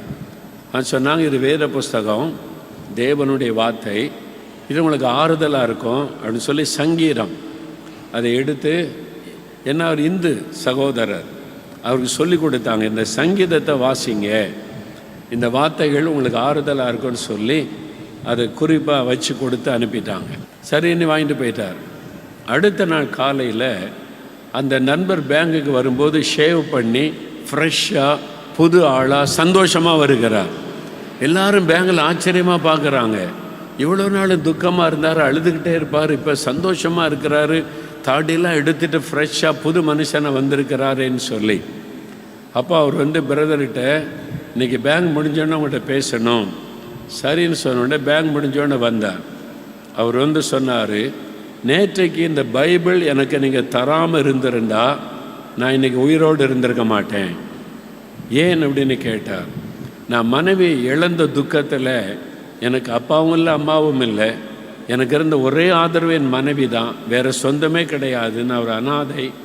என் மனைவியும் போயிட்டதுனால ஏன் வாழணும், இனி வாழக்கூடாது, தற்கொலை பண்ணி செத்துடலாம், நமக்கு யார் இருக்கான்னு நினச்சி இது கடைசி நாள் பேங்குக்குன்னு நான் வந்தேன். நீ அப்போ தான் நீங்கள் இந்த வேத புஸ்தகத்தை எனக்கு கொடுத்தீங்க. இந்த வேத புஸ்தகத்தை கொண்டு வந்தால் இது இவ்வளோ பெரிய புஸ்தகமாக இருக்குது, இதில் எதை வாசிக்கிறது, நீங்கள் சொன்னீங்க உள்ளுக்குள்ளே சங்கீதம்னு ஒரு பகுதி இருக்குது வாசிங்கன்னு சொல்லி. நான் அதை எடுத்து வாசிக்க ஆரம்பித்தேன். எனக்கு புரியுமான்னு தெரியலன்னு வாசிக்க ஆரம்பித்தா அதுக்குள்ளே இருந்து யாரும் என்கிட்ட பேசிக்கிட்டே இருந்தாங்க. அந்த வசனத்தை வாசிக்க வாசிக்க யாரும் என்கிட்ட பேசுகிறாங்க. அந்த வசனத்துக்குள்ளே இருந்து பைபிளுக்குள்ளே இருந்து யாரும் என்கிட்ட பேசுகிறாங்க. எனக்கு ஆறுதலாக இருந்துச்சு, என் துக்கெல்லாம் நீங்கிச்சு. அந்த வசனத்தை வாசிக்க வாசிக்க என் உள்ளத்தின் துக்கம் மாறினது, கஷ்டம் மாறினது, சோர்வு மாறினது, பெரிய நம்பிக்கை வந்தது, எல்லாம் அந்த தற்கொலை எண்ணம் மாறினது. இந்த வசனம் என்னை மாற்றி விட்டது, என்னை ஆறுதல் படுத்தி விட்டது, நான் தற்கொலை செய்யாதபடி என்னை தடுத்து விட்டது. அதனால என்னை நேசிக்கிறதற்கு ஒரு கடவுள் இருக்கிறார், அவர் இந்த வேதாகமத்தின் தேவன், அவர் என்னோடு பேசுகிறவர், இந்த வேத வசனத்தை கொண்டு பேசுவார் என்பதை நான் அறிந்து கொண்டேன். அதனால நான் ஃப்ரெஷ் ஆயிட்டேன் என்பதாய் சொன்னார். பார்த்தீங்களா, வேத வசனம் ஆறுதல் படுத்தும், எவ்வளோ பெரிய காயத்தை மாற்றிவிடும். அதனால் வேத வசனத்தை நீங்கள் தியானிக்கணும் என்று ஆண்டவர் சொல்லுகிறார். அது மாத்திரம் இல்லை, வேத வசனம் ஒரு வழி நடத்துதலை நமக்கு தரும். நிறைய பேருக்கு என்ன செய்கிறது எப்படி செய்கிறதுன்னு தெரியல. 119 சங்கீதம் 105 வசனத்தில் பாருங்கள், உம்முடைய வசனம் என் கால்களுக்கு தீபமும் என் பாதைக்கு வெளிச்சமாக இருக்கிறது. எப்படி நடக்கணும் என்ன பண்ணணும்னு தெரியல, வசனம் கால்களுக்கு தீபம் வெளிச்சமாக இருக்கும். இந்த வழியில் நடந்து போ என்பதாக. தென்கொரியா தேசத்தில் ஒரு மனிதர் ரட்சிக்கப்பட்டார். அவர் ஒரு பிஸ்னஸ் செய்யணும்னு ஆசைப்பட்டார். கொஞ்சம் பணம் இருந்தது, அதை வச்சு பிஸ்னஸ் பண்ணணும். ஆண்டவரே நீர் என்னை ஆசீர்வதிக்கணும், நான் பிஸ்னஸ் பண்ணணும். ஆனால் என்ன பிஸ்னஸ் பண்ணுறது, பிஸ்னஸை பற்றி அதிகமாக ஒன்றும் தெரியாது, என்ன பிஸ்னஸ் பண்ணுறதுன்னு தெரியல. ஆண்டவர்கிட்ட ஜெபம் பண்ணார், ஆண்டவரே நான் என்ன பிஸ்னஸ் பண்ணுறது, என்னை நீங்கள் எப்படி ஆசீர்வதிக்க போகிறீங்க, என்ன பிஸ்னஸ் பண்ணுனா எனக்கு நல்லா இருக்குன்னு தெரியலையே, என்னை வழி நடத்துங்க, எனக்கு எந்த வழியில் போகிறேன்னு தெரியல அப்படின்னு ஜெபம் பண்ணினார். ஒரு நாள் அவர் காலையில் பைபிளை தியானித்து கொண்டிருக்கும்போது, நீங்கள் பூமிக்கு உப்பாக இருக்கிறீர்கள் அப்படின்னு வசனம் வந்துச்சு. பூமிக்கு உப்பாக இருக்கிறீங்க. அதை தியானித்து கொண்டிருக்கும்போது ஆவியானவர் பேசினார், உப்பு பிஸ்னஸ் பண்ணு அப்படின்னு ஆண்டவர் பேசினாராம். உப்பை வச்சு பிஸ்னஸ் பண்ணு, உப்பை வாங்கி மொத்தமாக வாங்கி சேல் பண்ணுறது. அவருக்கு நல்லதான ஆண்டவர் பேசுகிறார், உப்பு பிஸ்னஸ் பண்ணலான்னு சொல்லி அதை பற்றி விசாரித்து அந்த பணத்தில் முதலீடு பண்ணி உப்பு பிஸ்னஸ் பண்ண ஆரம்பித்தார். கோடீஸ்வரனாக மாறிட்டார். அல்லேலூயா. எப்படியா அந்த பிஸ்னஸ் பண்ண ஆண்டவர் எனக்கு வழி நடத்துதல் கொடுத்தார். எப்படி வழி நடத்தல் கொடுத்தார்? பைபிள் மூலமாக. நான் பைபிளை தியானிக்கும் போது ஆண்டவர் பேசினார், இந்த பிஸ்னஸ் பண்ணுன்னு சொல்லி. அப்போ ஒழுங்கா வசனத்தை வாசித்து தியானிச்சா ஆண்டவருடைய கைடன்ஸை பெற்றுக்கொள்ள முடியும், வழி நடத்துதலை பெற்றுக்கொள்ள முடியும். 5வது, இந்த வசனம் நம்மை பரிசுத்தப்படுத்தும். நம்ம பரிசுத்தமாக வாழ எல்லாருமே விரும்புகிறோம், ஆனால் முடியலைன்னு சொல்கிறோம். நம்ம எல்லா ஆண்டவருடைய பிள்ளைகள் பரிசுத்தமாக வாழணும் பிரசங்க கேட்டு கேட்டு பரிசுத்தமாக வாழ விரும்புகிறோம், ஆனால் எப்படின்றதான் தெரியல. யோவான் 17:17 இயேசு சொல்லுகிறார், வசனத்தினாலே அவர்களை பரிசுத்தமாக்கும், உம்முடைய சத்தியத்தினாலே பரிசுத்தமாக்கும், உம்முடைய வசனமே சத்தியம். வேத வசனம் நம்மை பரிசுத்தப்படுத்தும். நீங்கள் இந்த வசனத்தை தியானிக்க தியானிக்க தியானிக்க உங்களை அறியாமல் உங்களுக்குள்ள ஒரு பரிசுத்தம் உண்டாகும். இதைத்தான் நீங்கள் அறிந்து தினம் பைபிளை தியானிக்க தியானிக்க உங்களுக்குள்ளே மறுரூபம் உண்டாகி கொண்டே இருக்கும், நீங்கள் பரிசுத்தமாகி கொண்டே இருப்பீங்க. 119 சங்கீதத்தில் 9வது வசனம் பாருங்க, வாலிபன் தன் வழியை எதனால் சுத்தம் பண்ணுவான், உம்முடைய வசனத்தின்படி தன்னை காத்து கொள்ளுகிறதினால் தானே. வசனத்தை தியானிக்க தியானிக்க வசனத்திற்கு உங்களுடைய வாழ்க்கையை ஒப்பு கொடுக்க பரிசுத்தம் உண்டாகும். அப்போ இந்த வசனம் நம்மளை சுத்திகரித்து பரிசுத்தமாக்கக்கூடியது. அப்போஸ்தலர் 17:11 வசனம் வாசிக்க. அந்த பட்டணத்தார் மனோவாஞ்சையாய் வசனத்தை ஏற்றுக்கொண்டு காரியங்கள் இப்படி இருக்கிறதா என்று தினந்தோறும் வேத வாக்கியங்களை ஆராய்ந்து பார்த்ததினால் தெசலோனிக்கேயில் உள்ளவர்களை பார்க்கிலும் நற்குணசாலிகளாயிருந்தார்கள். தெசலோனிக்கேயில் இருக்கிற தேவ பிள்ளைகளை காட்டிலும் விசுவாசிகளை காட்டிலும் இந்த பெரையா பட்டணத்தினார் நற்குணசாலிகளாக இருந்தாங்க. இவங்களுக்குள்ள நல்ல குணம் இருந்து நற்குணசாலிகள். இந்த பட்டணத்தில் இருக்கிற எல்லாருக்குள்ளுமே நல்ல குணம் இருந்தது, நற்குணசாலிகள். அவங்களுக்குள்ள பொறாமை இல்லை, எரிச்சல் இல்லை, கோபம் இல்லை, அடுத்த ஆளை பற்றி தப்பு பேசுவதில்லை, கோள் சொல்லுவதில்லை. இவங்க நற்குணசாலிகளாக இருக்கிறாங்களே, யாரையும் பற்றி குறை சொல்ல மாட்டேங்கிறாங்க, பரிந்து பேச மாட்டேங்கிறாங்க, மற்றவங்கள முறுமுறுக்க மாட்டேங்கிறாங்க, பொய் பேச மாட்டேங்கிறாங்க, கோள் சொல்ல மாட்டேங்கிறாங்க, நல்லா இருக்காங்களே. எப்படி? தெசலோனிக்கா பட்டணத்தில் இருக்கிற விசுவாசிகளை காட்டிலும் பெரையா பட்டணத்தில் உள்ளவங்களுடைய குணங்கள் வித்தியாசமா இருக்குது. இயேசுவின் சுபாவம் உங்களுக்குள்ள இருக்கிறது. என்ன காரணம்?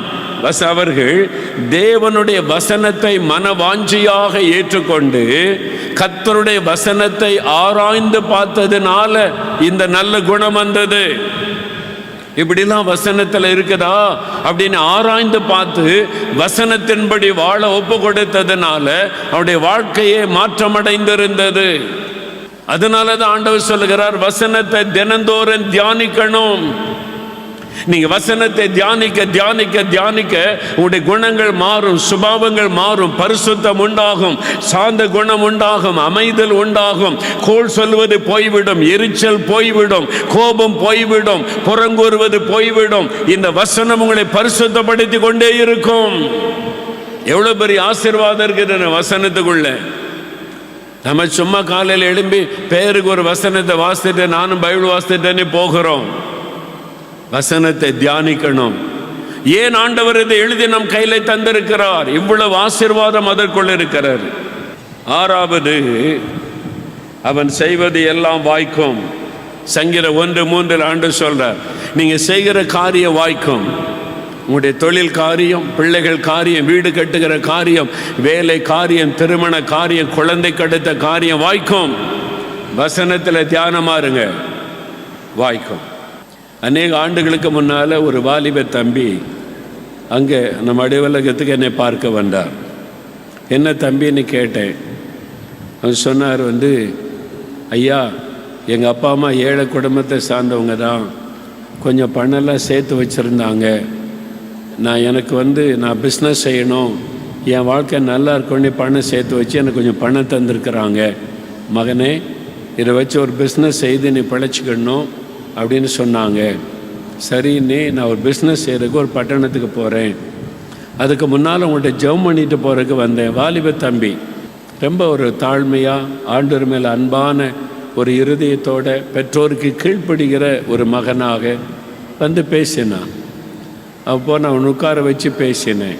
சரி தம்பி, நான் உனக்காக ஜெபம் பண்ணுறேன், கர்த்தர் உன்னை ஆசீர்வதிப்பா. நீ பிஸ்னஸ் செய்ய போகிற, அது வாய்க்கணும், ஆசீர்வாதமாக இருக்கணும். சில நஷ்டம் அடைஞ்சிட்டுனா இருக்கிற பணமும் போயிடும். இதான் பயம் நிறைய பேருக்கு. அப்போது நான் சொன்னேன், நான் ஒரு ஆலோசனை சொல்கிறேன், செய்வியா? சரி ஐயான்னு சொன்னான். சங்கீதம் முதல் அந்த 3வது வசனத்தை வாசித்து, நீ தினம் காலையில் முதல்ல முழங்கால நின்று வசனத்தை வாசித்து தியானித்து ஜெபிச்சுட்டு தான் வெளியே போகணும். நீ வேதம் வாசித்து ஜெபிக்காமல் வெளியே போகக்கூடாது. நீ அதை ஒழுங்காக செய்வியா? சரி நான் செய்வேன். அப்போ நான் சொன்னேன், கர்த்தர் உன்னை ஆசீர்வதிப்பார், வாய்க்க பண்ணுவார் சொல்லி அவனுக்கு ஜெபம் பண்ணி அனுப்பினேன். சில வருடங்கள் கழிந்தது, 1-2 வருடம். ஒரு பட்டணத்துக்கு நான் ஊழியத்துக்கு போயிருந்தேன், இயேசுடைய குழுவாக. அங்கே போனால் வியாபாரிகள்லாம் சேர்ந்து தான் கூட்டம் ஒழுங்கு பண்ணியிருந்தாங்க. அந்த கூட்டத்தில் இந்த தம்பி இருக்கிறான். அப்போ சொன்னால், ஞாபகம் இருக்குதா என்ன, நான் ஜெபிக்க வந்தேன். ஆமாம் தம்பி, ஞாபகம் இருக்குது. நான் இந்த பட்டணத்தில் சின்னதாக ஒரு பிஸ்னஸ் செய்தேன். இப்போ ஆசீர்வதித்து என்னை பெரிய ஆசீர்வாதமாக கர்த்தர் உயர்த்தி இந்த வியாபாரிகளோடு சேர்ந்து கூட்டத்துக்கு உதவி செய்ய வைத்திருக்கிறார். அவன் செய்வதெல்லாம் வாய்க்கும். வேத வசனத்துக்கு முதலிடம் கொடுங்க. வசனத்தை அதிகாலையில் தியானித்து ஜெபம் பண்ணி பாருங்க, நீங்க செய்வதெல்லாம் வாய்க்கும். எப்படி அது நடக்கிறது? 7வது ஒரு காரியம் என்ன தெரியுமா? ரோமர் 10:17 சொல்லுகிறாரு, விசுவாசம் தேவனுடைய வசனத்தை கேட்பதின் மூலமாக வரும். தேவனுடைய வசனத்தை கேட்க கேட்க தான் ஒரு மனிதனுக்குள்ள விசுவாசம் வரும். அதனால தான் காரியம் வாய்க்கிறது. விசுவாசம் இல்லாமல் காரியம் வாய்க்காது. அந்த விசுவாசம் எப்படி வரும்? வசனத்தை தியானிக்க தியானிக்க வாசிக்க வாசிக்க தான் விசுவாசம் உங்களுக்குள்ளே பெருகும்.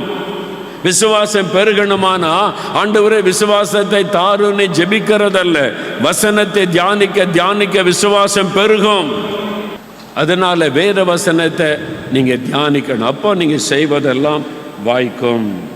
ஜார்ஜ் முல்லர் என்ற ஒரு பெரிய தேவ மனிதர் இருந்தார். ஜார்ஜ் முல்லர் கடந்த நூற்றாண்டில் இங்கிலாந்து தேசத்தில் அவர் வாழ்ந்தார்.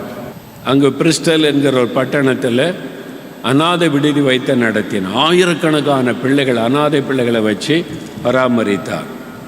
அவர் வச்சிருந்த அநாதை விடுதியை பற்றி நீ பார்க்கணுமானா, இப்போ அந்த இடத்துல அவர் அநாதை விடுதி வச்சிருந்த அந்த கட்டடத்தில் ஒரு பகுதியில் ஸ்கூல் நடக்குது, பெரிய ஸ்கூல். இன்னொரு பகுதியில் பெரிய காலேஜ் நடக்குது. ஒரு ஸ்கூல் காலேஜை நடத்துகிற அளவுக்கு பெரிய பில்டிங். அப்போ எவ்வளோ அநாதை பிள்ளைகளை வச்சு அவர் பராமரிச்சிருக்கணும். நான் போய் பார்த்தேன் அந்த இடத்த. பிரிஸ்டல் பட்டணத்தில் அவருடைய இருந்த அந்த வீடு, அந்த இடத்துக்கு போயிருந்தேன். அப்போ அவர் வந்து எப்படி அவரால் இவ்வளோ பேரை வச்சு பராமரிக்க முடியும்? யார்கிட்டையும் காசு கேட்க மாட்டார். கர்த்தரிடத்தில் மட்டும் ஜெபம் பண்ணி விசுவாசத்தோட அந்த அநாதை பிள்ளைகளை வழி நடத்தினார். அவருடைய தேவைகளை சந்திக்க அற்புதமான காரியம் நிறைய நடந்தது. அவர் ஒரு விசுவாச வீரனாக இருந்தார். எப்படி அவருக்குள்ள இந்த விசுவாசம்? காரணம், இந்த வேத புஸ்தகத்தை 200 முறைக்கு மேலே வாசித்திருக்கிறார். மோர் தென் 200 டைம்ஸ் வேதத்தை ஆதியாமத்திலிருந்து வெளிப்படுத்தின விசேஷம் வரைக்கும் வாசித்திருக்கிறார். அதில் 100 முறைக்கு மேலே முழங்காலிலேயே நின்று வாசித்திருக்கிறார். இந்த வேத வசனம்தான் அவரை விசுவாச வீரனாய் மாற்றினார். அல்லேலூயா சொல்லுங்க. வசனத்தை வாசிக்க வாசிக்க தியானிக்க தியானிக்க தான் உங்களுக்குள்ள விசுவாசம் பெருகும். நீங்கள் விசுவாசத்தோடு ஆண்டவரிடத்தில் எதையும் கேட்டு பெற்றுக்கொள்ளக்கூடிய விசுவாசம் வசனத்தின் மூலமாகத்தான் உங்களுக்குள்ள வரும். அதனால தான் அந்த வசனத்தை தியானிக்கணும். இந்த வசனத்தில் என்ன இருக்கிறதுன்னு சொன்னால், இந்த வசனத்துக்குள்ள ஒரு ஆச்சரியமான காரியம் இருக்குது. எபிரேயர் 4:12 வாசித்தால், தேவனுடைய வார்த்தை, தேவனுடைய வசனம் வல்லமையும் ஜீவனும் உள்ளதாக இருக்கிறது. The word of God has a power and life. அதுக்குள்ள உயிர் இருக்கிறது, அது பேசும். அதுக்கு ஒரு வல்லமை இருக்கிறது வசனத்துக்கு. அதுக்குள்ள ஜீவனும் வல்லமையும் இருக்கிறது என்று வேதம் சொல்லுகிறது. இந்த வசனத்துக்குள்ள ஜீவனும் இருக்கிறது, வல்லமையும் இருக்கிறது. இது உயிருள்ளது, அது பேசும். என்றால் இது தேவனுடைய வார்த்தை. வேதாகமத்தின் தேவன் இதற்குள்ளிருந்து நம்மோடு பேசுகிறவர். அல்லேலூயா. ஆனால் இந்த வேதத்தை நீங்க நேசிக்கணும், வாசித்து வசனத்தை தியானிக்கணும். தினந்தோறும் தினந்தோறும் தவறாதபடி. எப்போ வாசித்து தியானிக்கிறது அப்படின்னா, அதிகாலை நேரம் ரொம்ப முக்கியம். 119 சங்கீதம் 147 வசனம் வாசிங்க. அதிகாலையில் நான் எழுந்து சத்தமிட்டேன், உம்முடைய வசனத்துக்கு காத்திருக்கிறேன். அடுத்த வசனம், உமது வசனத்தை தியானிக்கும்படி குறித்த ஜாமங்களுக்கு முன்னே என் கண்கள் விழித்துக் கொள்ளும். உம்முடைய வசனத்தை தியானிக்கும்படி குறித்த காலத்திற்கு முன்பே என் கண்கள் விழித்துக் கொள்ளும். அதிகாலையில் இருட்டோட எழுந்து வசனத்தை தியானிக்கணும். அதிகாலையில் எழுந்த உடனே முதலாய் இருட்டோட தேவ சமூகத்தில் காத்திருந்து அந்த அதிகாலை நேரத்தில் சூரிய உதயத்துக்கு முன்னால வசனத்தை தியானிக்கணும். சங்கீதக்காரன் சொல்லுகிறார், உம்முடைய வசனத்தை தியானிக்கும்படி, வாசிக்கும்படி அல்ல, தியானிக்கும்படி குறித்த ஜாமத்திற்கு முன்னே என் கண்கள் விழித்துக் கொள்ளும். காலையில் எழுந்த உடனே வசனத்தின் மேல தாகம் இருக்கணும். பைபிள் எப்பவும் உங்க படுக்கைக்கு பக்கத்தில் இருக்கணும். காலையில் எழுந்த உடனே பல்லு விளக்கி முகம் கழுவி முதல்ல வேத வசனத்தை ஆவலோட தேடி வாசிக்கணும், அதை தியானிக்கணும். ஆண்டவரே என்னோடு பேசுன்னு கேட்கணும். நான் தினமும் அதிகாலை எழுந்த உடனே பல்லு விளக்கி முகம் கழுவி ஃப்ரெஷ் ஆகி, அது அதிகாலை 4 மணி ஆனாலும் சரி, அப்படியே அல்ல, என்னை ஃப்ரெஷ் ஆக்கி கொண்டு நான் வேதத்தை திறந்து முழங்காலில் நின்று பேசும். ஆண்டவரே உம்முடைய வசனத்தை நான் நேசிக்கிறேன். Lord, I love your words O God. I believe your word O Lord. I want to obey your word O Lord. உம்முடைய வசனத்தை நேசிக்கிறேன், உம்முடைய வசனத்தை விசுவாசிக்கிறேன், உம்முடைய வசனத்திற்கு கீழ்ப்படிய ஒப்புக்கொடுக்கிறேன் என்று ஜெபித்து நான் இந்த வேதத்தை நான் வாசிக்க ஆரம்பிப்பேன். இன்னைக்கு என்னோடு பேசும், அவர் பேசுவார். இன்னைக்கு ஒரு நாளைக்கு நான் 10 அதிகாரம் வாசித்தேன் என்பது அல்ல. அதிகாலையில் வாசிப்பதில் தியானிப்பது முக்கியம். வாசிப்பது தியானிப்பது ரெண்டுக்கு வித்தியாசம் இருக்கிறது. வேதத்தை ஆராய்ச்சி பண்ணுவது வித்தியாசம் இருக்கிறது. சாயங்காலத்தில் நீங்கள் நிறைய வாசிங்க, நிறைய ஆராய்ச்சி பண்ணுங்க, டிக்ஷனரியை வச்சு பல மொழிகளில் தப்பு கிடையாது. அதிகாலையில் வசனத்தை தியானிக்க பழகுங்கள். ஆண்டவர் என்ன பேசுகிறார் என்று கவனிங்க. நீங்க வாசித்து கொண்டே வரும்போது திடீர்னு ஒரு வசனத்தில் ஆவியானவர் நிறுத்துவார். ஸ்டாப், அதில் நிறுத்திடுங்க. 3வது வசனம், 4வது வசனம், 10வது வசனம் நீங்க ஜபத்தோடு வாசித்த ஆவியானவர் இடைப்படுவது உங்களுக்கு தெரியும். ஸ்டாப், அந்த வசனத்தில் நிறுத்துங்க. நான் அதை நிறுத்திடுவேன். சில நாள் 3 வசனம் தான் 1 மணி நேரம் தியானித்து கொண்டிருப்பேன். 3வது வசனத்தை தாண்ட முடியாது. சில சமயம் 4வது வசனம், சில சமயம் 10வது வசனம், அதை தாண்ட முடியாது. ஸ்டாப். அந்த வசனத்தை திரும்ப வாசிப்பேன், சத்தமா வாசிப்பேன், காதல விழுற மாதிரி வாசிப்பேன். அந்த வசனத்தின் மேல கை வைத்து கொண்டு ஜெபம் பண்ணுவேன். ஆண்டவரே, என்னோடு என்ன பேச விரும்புகிறீர்? இந்த வசனத்தை கொண்டு என்னோடு என்ன பேச விரும்புகிறீர்? காத்திருக்கும் பொழுது ஆவியானவர் இடைப்பட ஆரம்பிப்பார். இந்த வசனத்தை கொண்டு நம்மோடு பேசுவார். அப்ப அந்த வசனத்துக்கு நம்ம ஒப்பு கொடுத்து ஜெபிக்கும் போது அந்த வசனம் நம்மை பரிசுத்தப்படுத்தும், நம்முடைய குணங்களை மாற்றும், சுபாவங்களை மாற்றும், இயேசுவை போல மாற்றிவிடும்.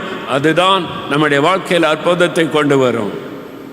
உதாரணத்துக்கு ஒண்ணு சொல்றேன், நிறைய சொல்ல நேரம் இல்லை. மார்க் 12ஆம் அதிகாரம் 30-31 வசனம்.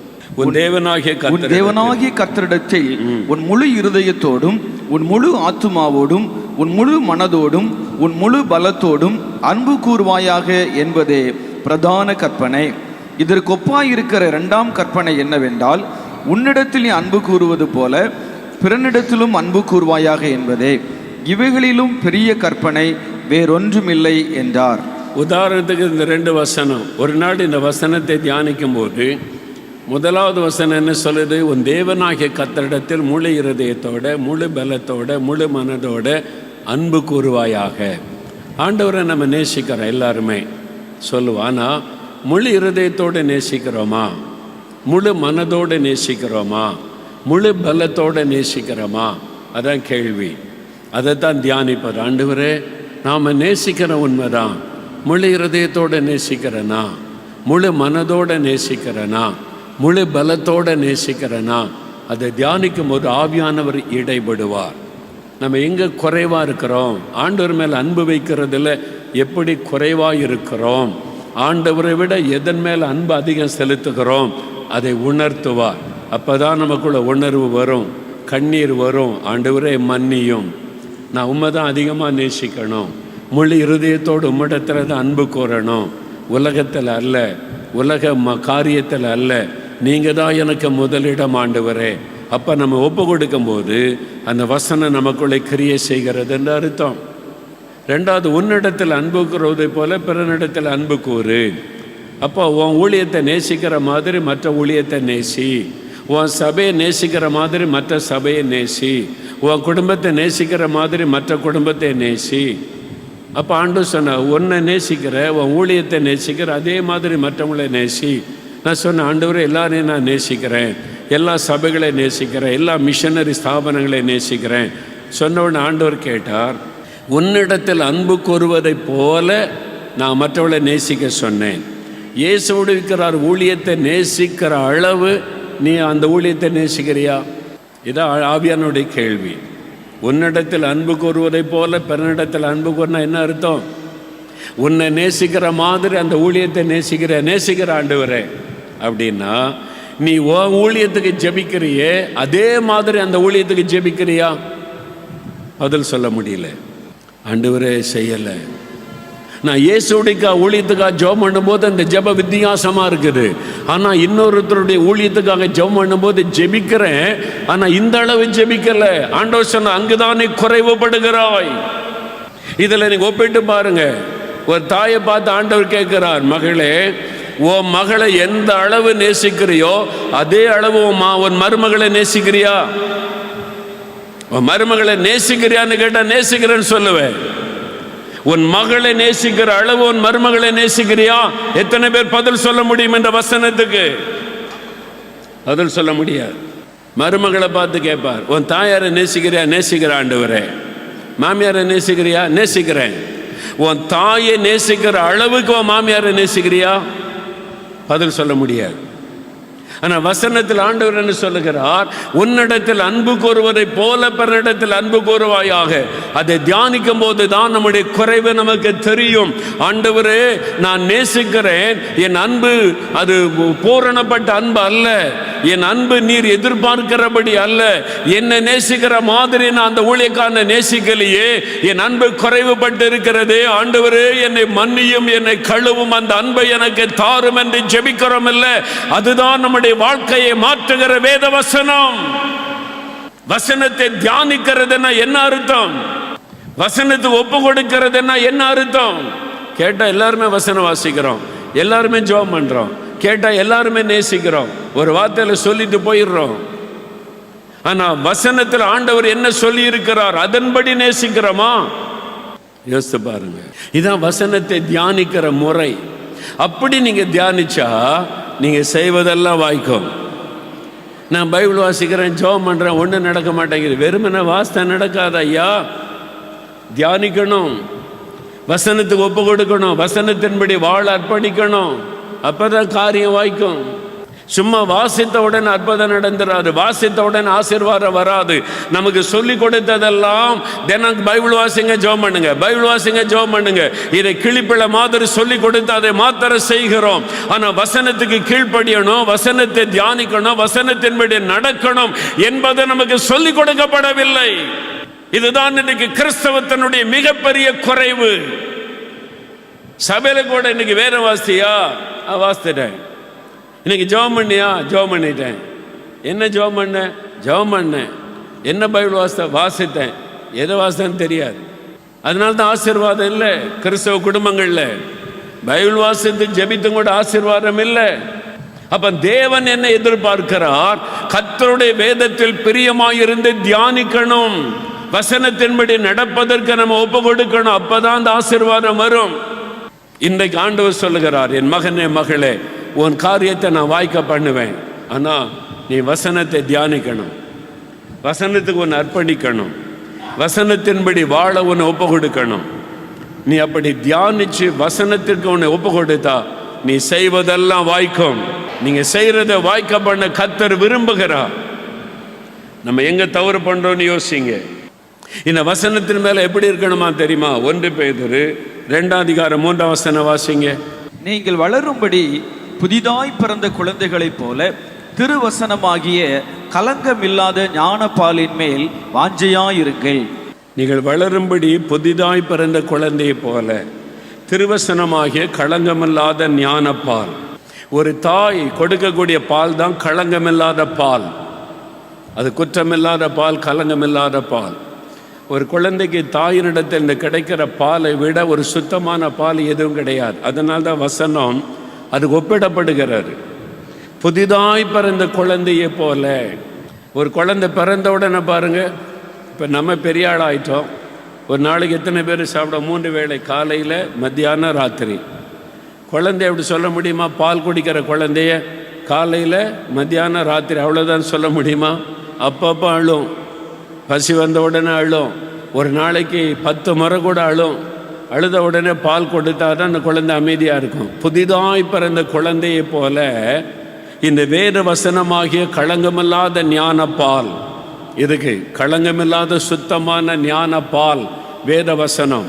அது மேலே தாகமாக இருக்கணுமா, வாஞ்சியாக இருக்கணுமா. குழந்தை எப்படி சின்ன கை குழந்தை அந்த பாலுக்காக ஏங்கி அழுது அதை பெற்றுக்கொள்ளுகிறதோ, அதே மாதிரி வசனத்தின் மேல வாஞ்சையோட அந்த வசனத்தை வாசித்து தியானித்து உட்கொண்டாதான் நீங்க குழந்தை மாதிரி வளர முடியும் ஆரோக்கியமாக. நீங்க நிறைய கிறிஸ்தவர்கள் ஆரோக்கியமா இல்லை, ஆவிக்குரிய வாழ்க்கையில் ஆரோக்கியம் இல்லை. காரணம் நம்ம இந்த வசனம் ஞான பாலின் மேல வாஞ்சை இல்லை. இன்றைக்கு தேவன் அதை கொடுக்க விரும்புகிறார்.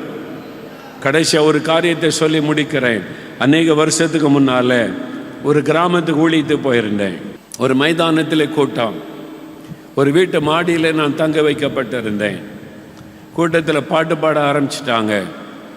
என்னை ஸ்டேஜுக்கு கூட்டிகிட்டு போகிறதுக்கு அந்த குடும்பத்தார் வந்து, அந்த குடும்பத்தில் உள்ள சகோதரர் வந்துட்டார். நான் மாடியிலேருந்து இறங்கி வந்த போது அங்கே ஒரு சகோதரி நின்றாங்க. அவங்க கையில் ஒரு அழகான பெண் குழந்தை கையில் வச்சு ஏந்தி கொண்டு நிற்கிறாங்க. ரொம்ப சோகமாக இருக்கிறாங்க.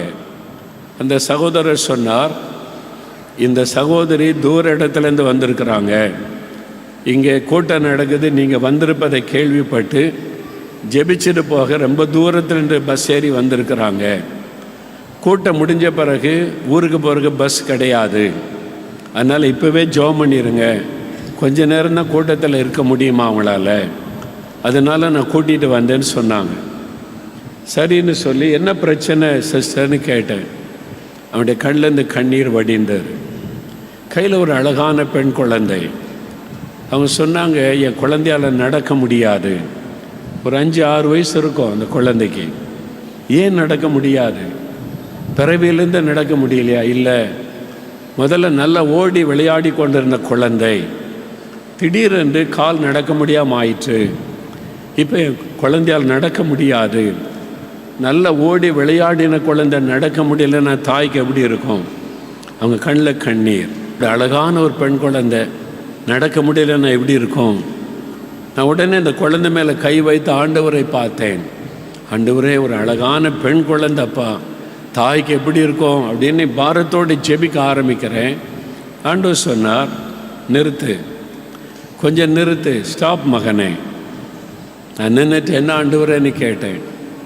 நீ ஜெபிக்கிறதுக்கு முன்னால் அந்த தாய்கிட்ட ஒரு கேள்வி கேட்கணுன்னார். ஆண்டவர் இப்படியெல்லாம் கூட பேசுவாரா? பேசுவார்.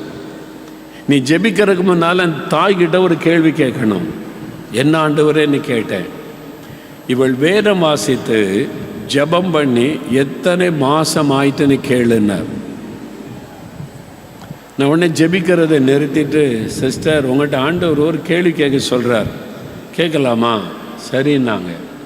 நீங்கள் வேதம் வாசித்து ஜெபம் பண்ணி எத்தனை மாதம் ஆயிட்டுன்னு கர்த்தர் கேட்கிறார். தலை கீழே போட்டு அழுதுகிட்டே இருந்தாங்களே தவிர பதில் சொல்ல முடியல. கிறிஸ்தவங்க ஐயா, வீட்டில் பைபிள் இருக்குது, சர்ச்சுக்கெல்லாம் வர போகிறாங்க, பைபிள் வாசிக்கிறதும் இல்லை, ஜெபமும் பண்ணுவதில்லை. வீட்டில் பைபிள் இருக்குது, ஆண்டவரை பற்றி தெரியும், வேதம் வாசிக்கிறதில்லை, ஜெபிக்கிறதில்லை. ஒரு ஊழியக்காரனை தேடி இத்தனை மைல் பிரயாணப்பட்டு வந்தீங்களே, உங்கள் வீட்டில் இருக்கிற வேதத்தை எடுத்து வாசித்து ஆண்டவரை தேட முடியலையே. நான் சொன்னேன், சகோதரி, நான் இப்போ ஜெபிக்கிறேன், நீங்கள் வேதம் வாசித்து ஜெபம் பண்ணுங்க, தினம் வேதத்தை தியானித்து ஜெபம் பண்ணுங்க, உங்கள் பிள்ளைக்கு அற்புதம் நடக்கும். ஜெபம் பண்ணி அனுப்பிட்டேன். சில மாதம் கழிந்தது. ஒரு நண்பர் என்னை பார்க்க வந்திருந்தார். அவர் ஒரு பிஸ்னஸ் மேன். அவர் கேட்டார், நீங்கள் இந்த மாதம் இந்த கிராமத்தில் ஒரு கூட்டத்துக்கு போயிருந்தீங்களாமா? அப்போ நடக்க முடியாத ஒரு குழந்தையோட ஒரு பெண் உங்கள்கிட்ட ஜெபிக்க வந்தாங்களா? ஆமாம். அது எப்படி உங்களுக்கு தெரியும்? அது என் சொந்தக்கார பிள்ளை தான். அங்கே நடந்ததை சொன்னாள். நீங்கள் இப்படிலாம் கேள்வி கேட்டீங்கன்னு சொல்லி. ஆமாம், இப்போ எப்படி இருக்கிறாங்க? அதன் பிறகு அவள் மனம் திரும்பி ஆண்டவருக்கு தன்னை ஒப்பு கொடுத்து முழங்காலில் நின்று வேதம் வாசித்து ஜெபிக்க ஆரம்பித்தாள். குழந்தை நடக்க ஆரம்பித்து விட்டது. நீ உன் தேவனுடைய வேதத்தை மறந்தாய், நான் உன் பிள்ளைகளை மறந்து விடுவேன் ஆண்டவர் சொல்றார் ஓசியாவில். நீங்கள் வேதத்தை பெற்றோர் மறந்து விட்டால் உங்கள் பிள்ளைகளுக்கு ஆபத்து. பெற்றோர் முழங்கால்னு பைபிள் வாசிக்காமல் ஜெபிக்காமல் இருந்தால் உங்களுடைய பிள்ளைகளுக்கு ஆபத்து, சந்ததிக்கு ஆபத்து. வசனம் சொல்லுகிறாரு, ஆண்டவர் சொல்லுகிறார், நீ வேதத்தை மறந்ததுனால உன் பிள்ளைகளை நான் மறந்து விடுவேன் சொல்லுகிறார். யார் காப்பாற்ற முடியும் பிள்ளைகளை? முழங்கால் நின்று தினம் வேதம் வாசிங்க, ஜெபம் பண்ணுங்க, தியானம் பண்ணுங்க, வசனத்தை இருதயத்தில் பதித்து கொள்ளுங்க. இன்றையிலிருந்து ஒரு புதிய தீர்மானம் எடுங்க. இனி வேத புஸ்தகம் இல்லாமல் சர்ச்சுக்கு போக மாட்டேன், வேத புஸ்தகம் இல்லாமல் கூட்டங்களுக்கு போக மாட்டேன், வேத புஸ்தகம் இல்லாமல் ப்ரேயர் மீட்டிங் போக மாட்டேன். எந்த கூட்டத்துக்கு போனாலும் பைபிளோட தான் போவேன். அதிகாலையில் வேதத்தை வாசித்து தியானிக்காமல் வெளியே போக மாட்டேன். இனி வேத புஸ்தகம் படுக்கையில பக்கத்தில் தான் இருக்கும். காலையில் எழுந்த உடனே முதலாவது அதிகாலையில் வசனத்தை தியானித்து ஜெபித்து தான் எல்லா வேலைகளையும் நான் செய்வேன் என்று ஒப்பு கொடுங்க. நீங்க செய்வதெல்லாம் வாய்க்கும். இன்றைக்கு என்ன வேணுமோ அது வாய்க்கும். ஒப்பு கொடுத்துட்டு போங்க, காரியம் வாய்க்கும். பிள்ளைகளுடைய திருமண காரியம் வாய்க்கும், வேலை காரியம் வாய்க்கும், பிசினஸ் காரியம் வாய்க்கும், தொழில் காரியம் வாய்க்கும். அற்புதம் நடப்பதை காண்பீங்க. விசுவாசிக்கிறீங்களா?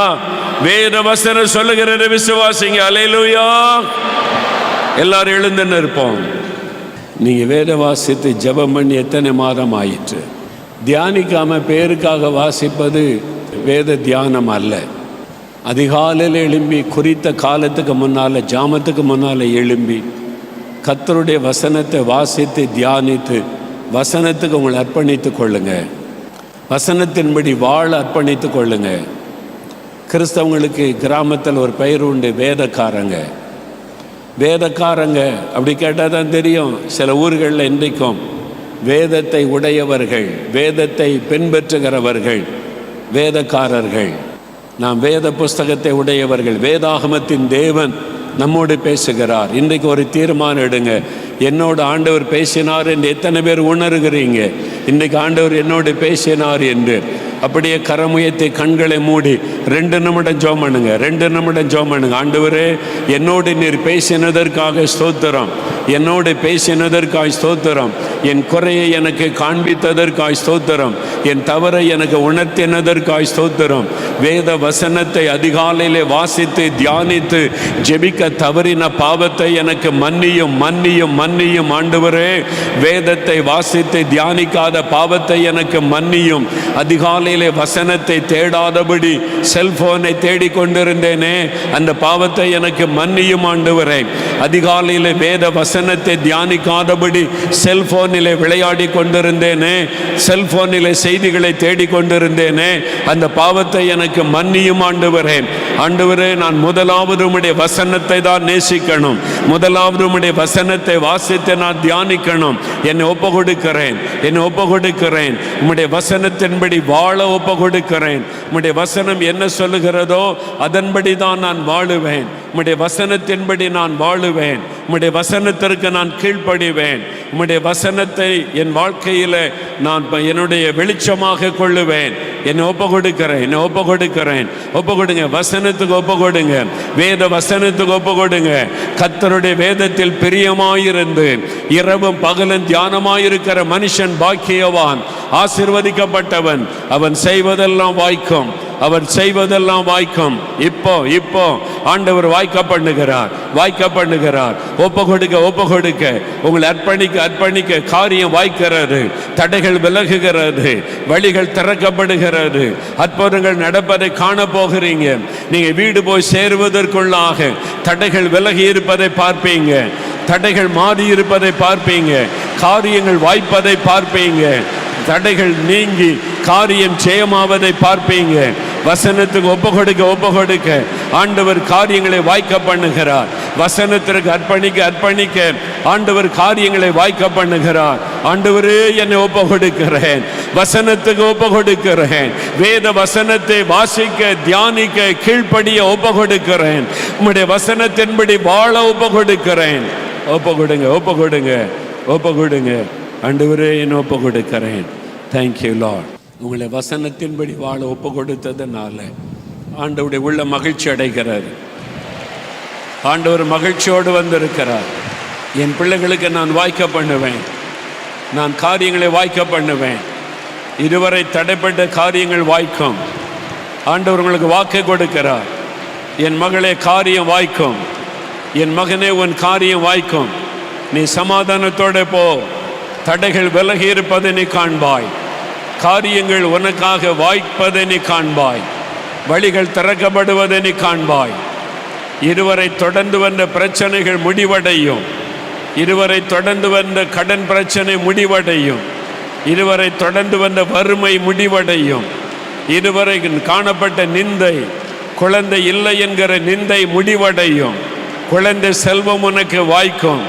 மகளே, குழந்தை செல்வம் உனக்கு வாய்க்கும். நீ உற்பவ கால திட்டத்தில் ஒரு குழந்தையை அணைத்து கொள்ளுவாய். நான் உன்னுடைய நிந்தைக்கு பதிலாக இரண்டத்தனியான பலனை கட்டளை இடுகிறேன் என்று கர்த்தர் சொல்லுகிறார். அநேகருடைய காரியம் வாய்க்கிறது, இயேசுவின் நாமத்தில் வாய்க்கிறது. Thank you Lord. உங்களுக்கு என்ன காரியம் வாய்க்கணும் ஜெபம் பண்ணுங்க. நெஞ்சில் கை வைத்து கொள்ளுங்க. சுகம் வேண்டும்னா இந்த சுகம் வாய்க்கணும். என் சரீரத்தில் சுகம் உண்டாகணும். பிள்ளைகளுடைய திருமண காரியம் வாய்க்கணும்னா அதுக்காக ஜெபம் பண்ணுங்க. கடன் பிரச்சனை மாறணும், ஜெபம் பண்ணுங்க. வேலை வாய்க்கணும், ஜெபம் பண்ணுங்க. பிஸ்னஸ் காரியம் வாய்க்கணும், ஜெபம் பண்ணுங்க. ஊழிய காரியம் வாய்க்கணும், ஜெபம் பண்ணுங்க. கற்பத்தின் கனி குழந்தை வாய்க்கணும், ஜெபம் பண்ணுங்க. இருதயத்தில் கை வைத்து இந்த காரியம் எனக்கு வாய்க்கணும், இந்த காரியத்தில் எனக்கு அற்புதம் நடக்கணும், சுகம் உண்டாகணும், நன்மை உண்டாகணும், ஆசீர்வாதம் உண்டாகணும், ஜெபம் பண்ணுங்க. மரண கட்டுகள் மாறணும், வியாதியின் கட்டுகள் மாறணும். என்ன வேணுமோ கேளுங்க. நீங்கள் வசனத்துக்கு ஒப்பு கொடுத்ததுனால ஆண்டவர் மகிழ்ச்சியோடு உங்களை ஆசீர்வதிக்க வந்திருக்கிறார். உமக்கு நன்றி, உமக்கு நன்றி. ஆண்டவரே, அற்புதம் செய்ய ஆரம்பித்து விட்டதற்காக நன்றி. விடுதலை கொடுக்க ஆரம்பித்து விட்டதற்காக உமக்கு நன்றி. உமக்கு நன்றி ஆண்டவரே, உமக்கு நன்றி. தேங்க்யூ லார்ட், உமக்கு நன்றி. ஆண்டவருடைய வல்லமை இன்னும் பலமாய் வெளிப்பட்டு கொண்டிருக்கிறார்.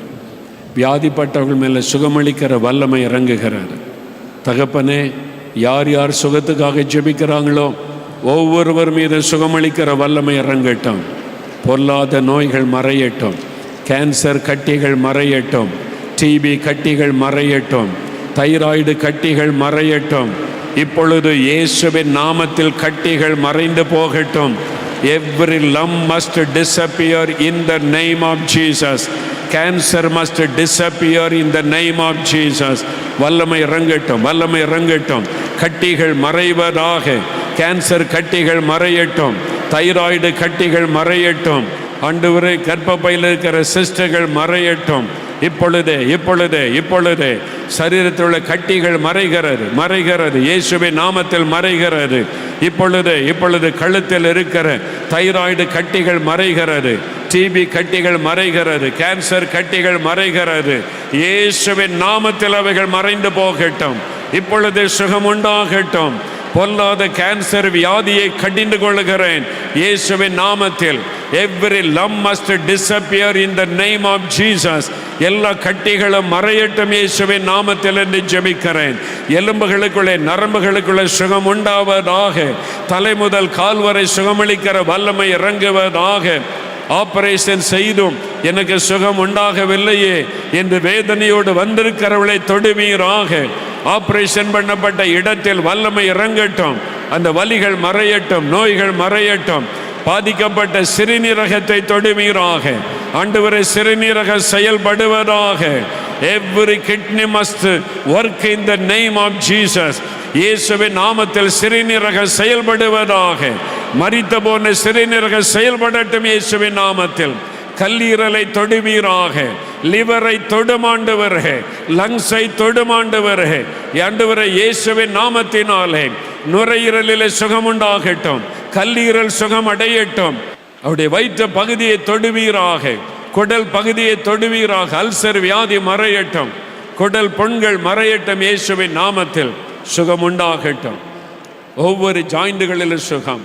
சகல நோய்களும் மாறட்டும். ஆண்டவரே, இந்த பிள்ளைகளுடைய குடும்பத்தில் திருமண காரியம் வாய்க்கணும். யார் யார் பிள்ளைகளுடைய திருமணத்துக்காக ஜெபிக்கிறாங்களோ இந்த வருடத்திலேயே திருமண காரியம் வாய்ப்பதாக. அவன் செய்வது வாய்க்கும் என்று சொன்னீரே, இயேசுவின் நாமத்தில் திருமண காரியம் வாய்ப்பதாக. இந்த வருடத்திலேயே குழந்தை செல்வம் வாய்ப்பதாக.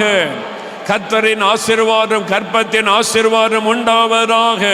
குழந்தை செல்வம் வாய்க்கட்டும் இயேசுவின் நாமத்தினாலே.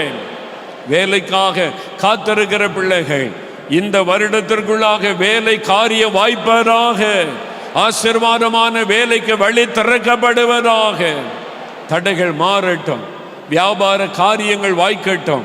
ஆண்டவரே, தொழில் காரியம் வாய்க்கட்டும். வியாபாரத்திற்கான வழிகள் திறக்கப்படட்டும். அவங்க செய்து கொண்டிருக்கிற காரிய தடைகள் விலகி வாய்ப்பதாக. வீடு கட்டுகிற காரியம் வாய்க்கட்டும் என்று ஜெபிக்கிறேன். ஊழிய காரியங்கள் வாய்க்கட்டும் என்று அவளை ஆசீர்வதித்து ஜெபிக்கிறேன். தடைப்பட்டிருக்கிற நன்மைகள் எல்லாம் வாய்க்கட்டும் இயேசுவின் நாமத்தினாலே. தடைகள் மாறுவதாக. கடன் பிரச்சனை மாறட்டும், வறுமைகள் நீங்கட்டும். இன்று முதல் காரியங்கள் வாய்க்கட்டும். ஒவ்வொருவரையும் ஆசீர்வதித்து மகிழ பண்ணும். நீ தொட்டு விட்டேன், வாய்க்க பண்ணி விட்டேன். ஆண்டவர் வாய்க்க செய்து விட்டார். விசுவாசிக்கிறவங்க கரந்தட்டி ஆர்ப்பரித்து தொட்டு அல்லேலூயா, அல்லேலூயா. எல்லா கரம் வைத்து ஆண்டவருக்கு நன்றி சொல்ல போகிறோம். நன்றி ஆண்டவரே, என்னோடு பேசினீர், என்னுடைய அர்ப்பணிப்பை ஏற்றுக்கொண்டீர், என் ஜெபத்தை கேட்டீர், காரியத்தை வாய்க்க பண்ணி விட்டீர். நான் இந்த காரியத்தை வாய்க்க பண்ணின தேவனுக்கு ஸ்தோத்திரம். அப்படி சொல்லுங்க, வாய்க்க பண்ணின தேவனுக்கு ஸ்தோத்திரம், வாய்க்க பண்ணின கர்த்தருக்கு ஸ்தோத்திரம். ஆண்டவரே, முழு இருதயத்தோடு நாங்கள் உம்மை துதிக்கிறோம். எங்களுடைய ஜெபம் கேட்கப்பட்டது. நீர் வாக்கு கொடுத்தபடி காரியத்தை வாய்க்க பண்ணி விட்டீர். மனதார நாங்கள் உம்மை துதிக்கிறோம், நாங்கள் உம்மை ஸ்தோத்தரிக்கிறோம். தகப்பனே, அப்பிரயோஜனமான ஊழியக்காரன், நான் கடமை மாத்திரம் செய்தேன். எல்லா மகிமையும் இயேசு ராஜாவிற்கு மாத்திரம் உண்டாகட்டும். ஆமேன், ஆமேன்.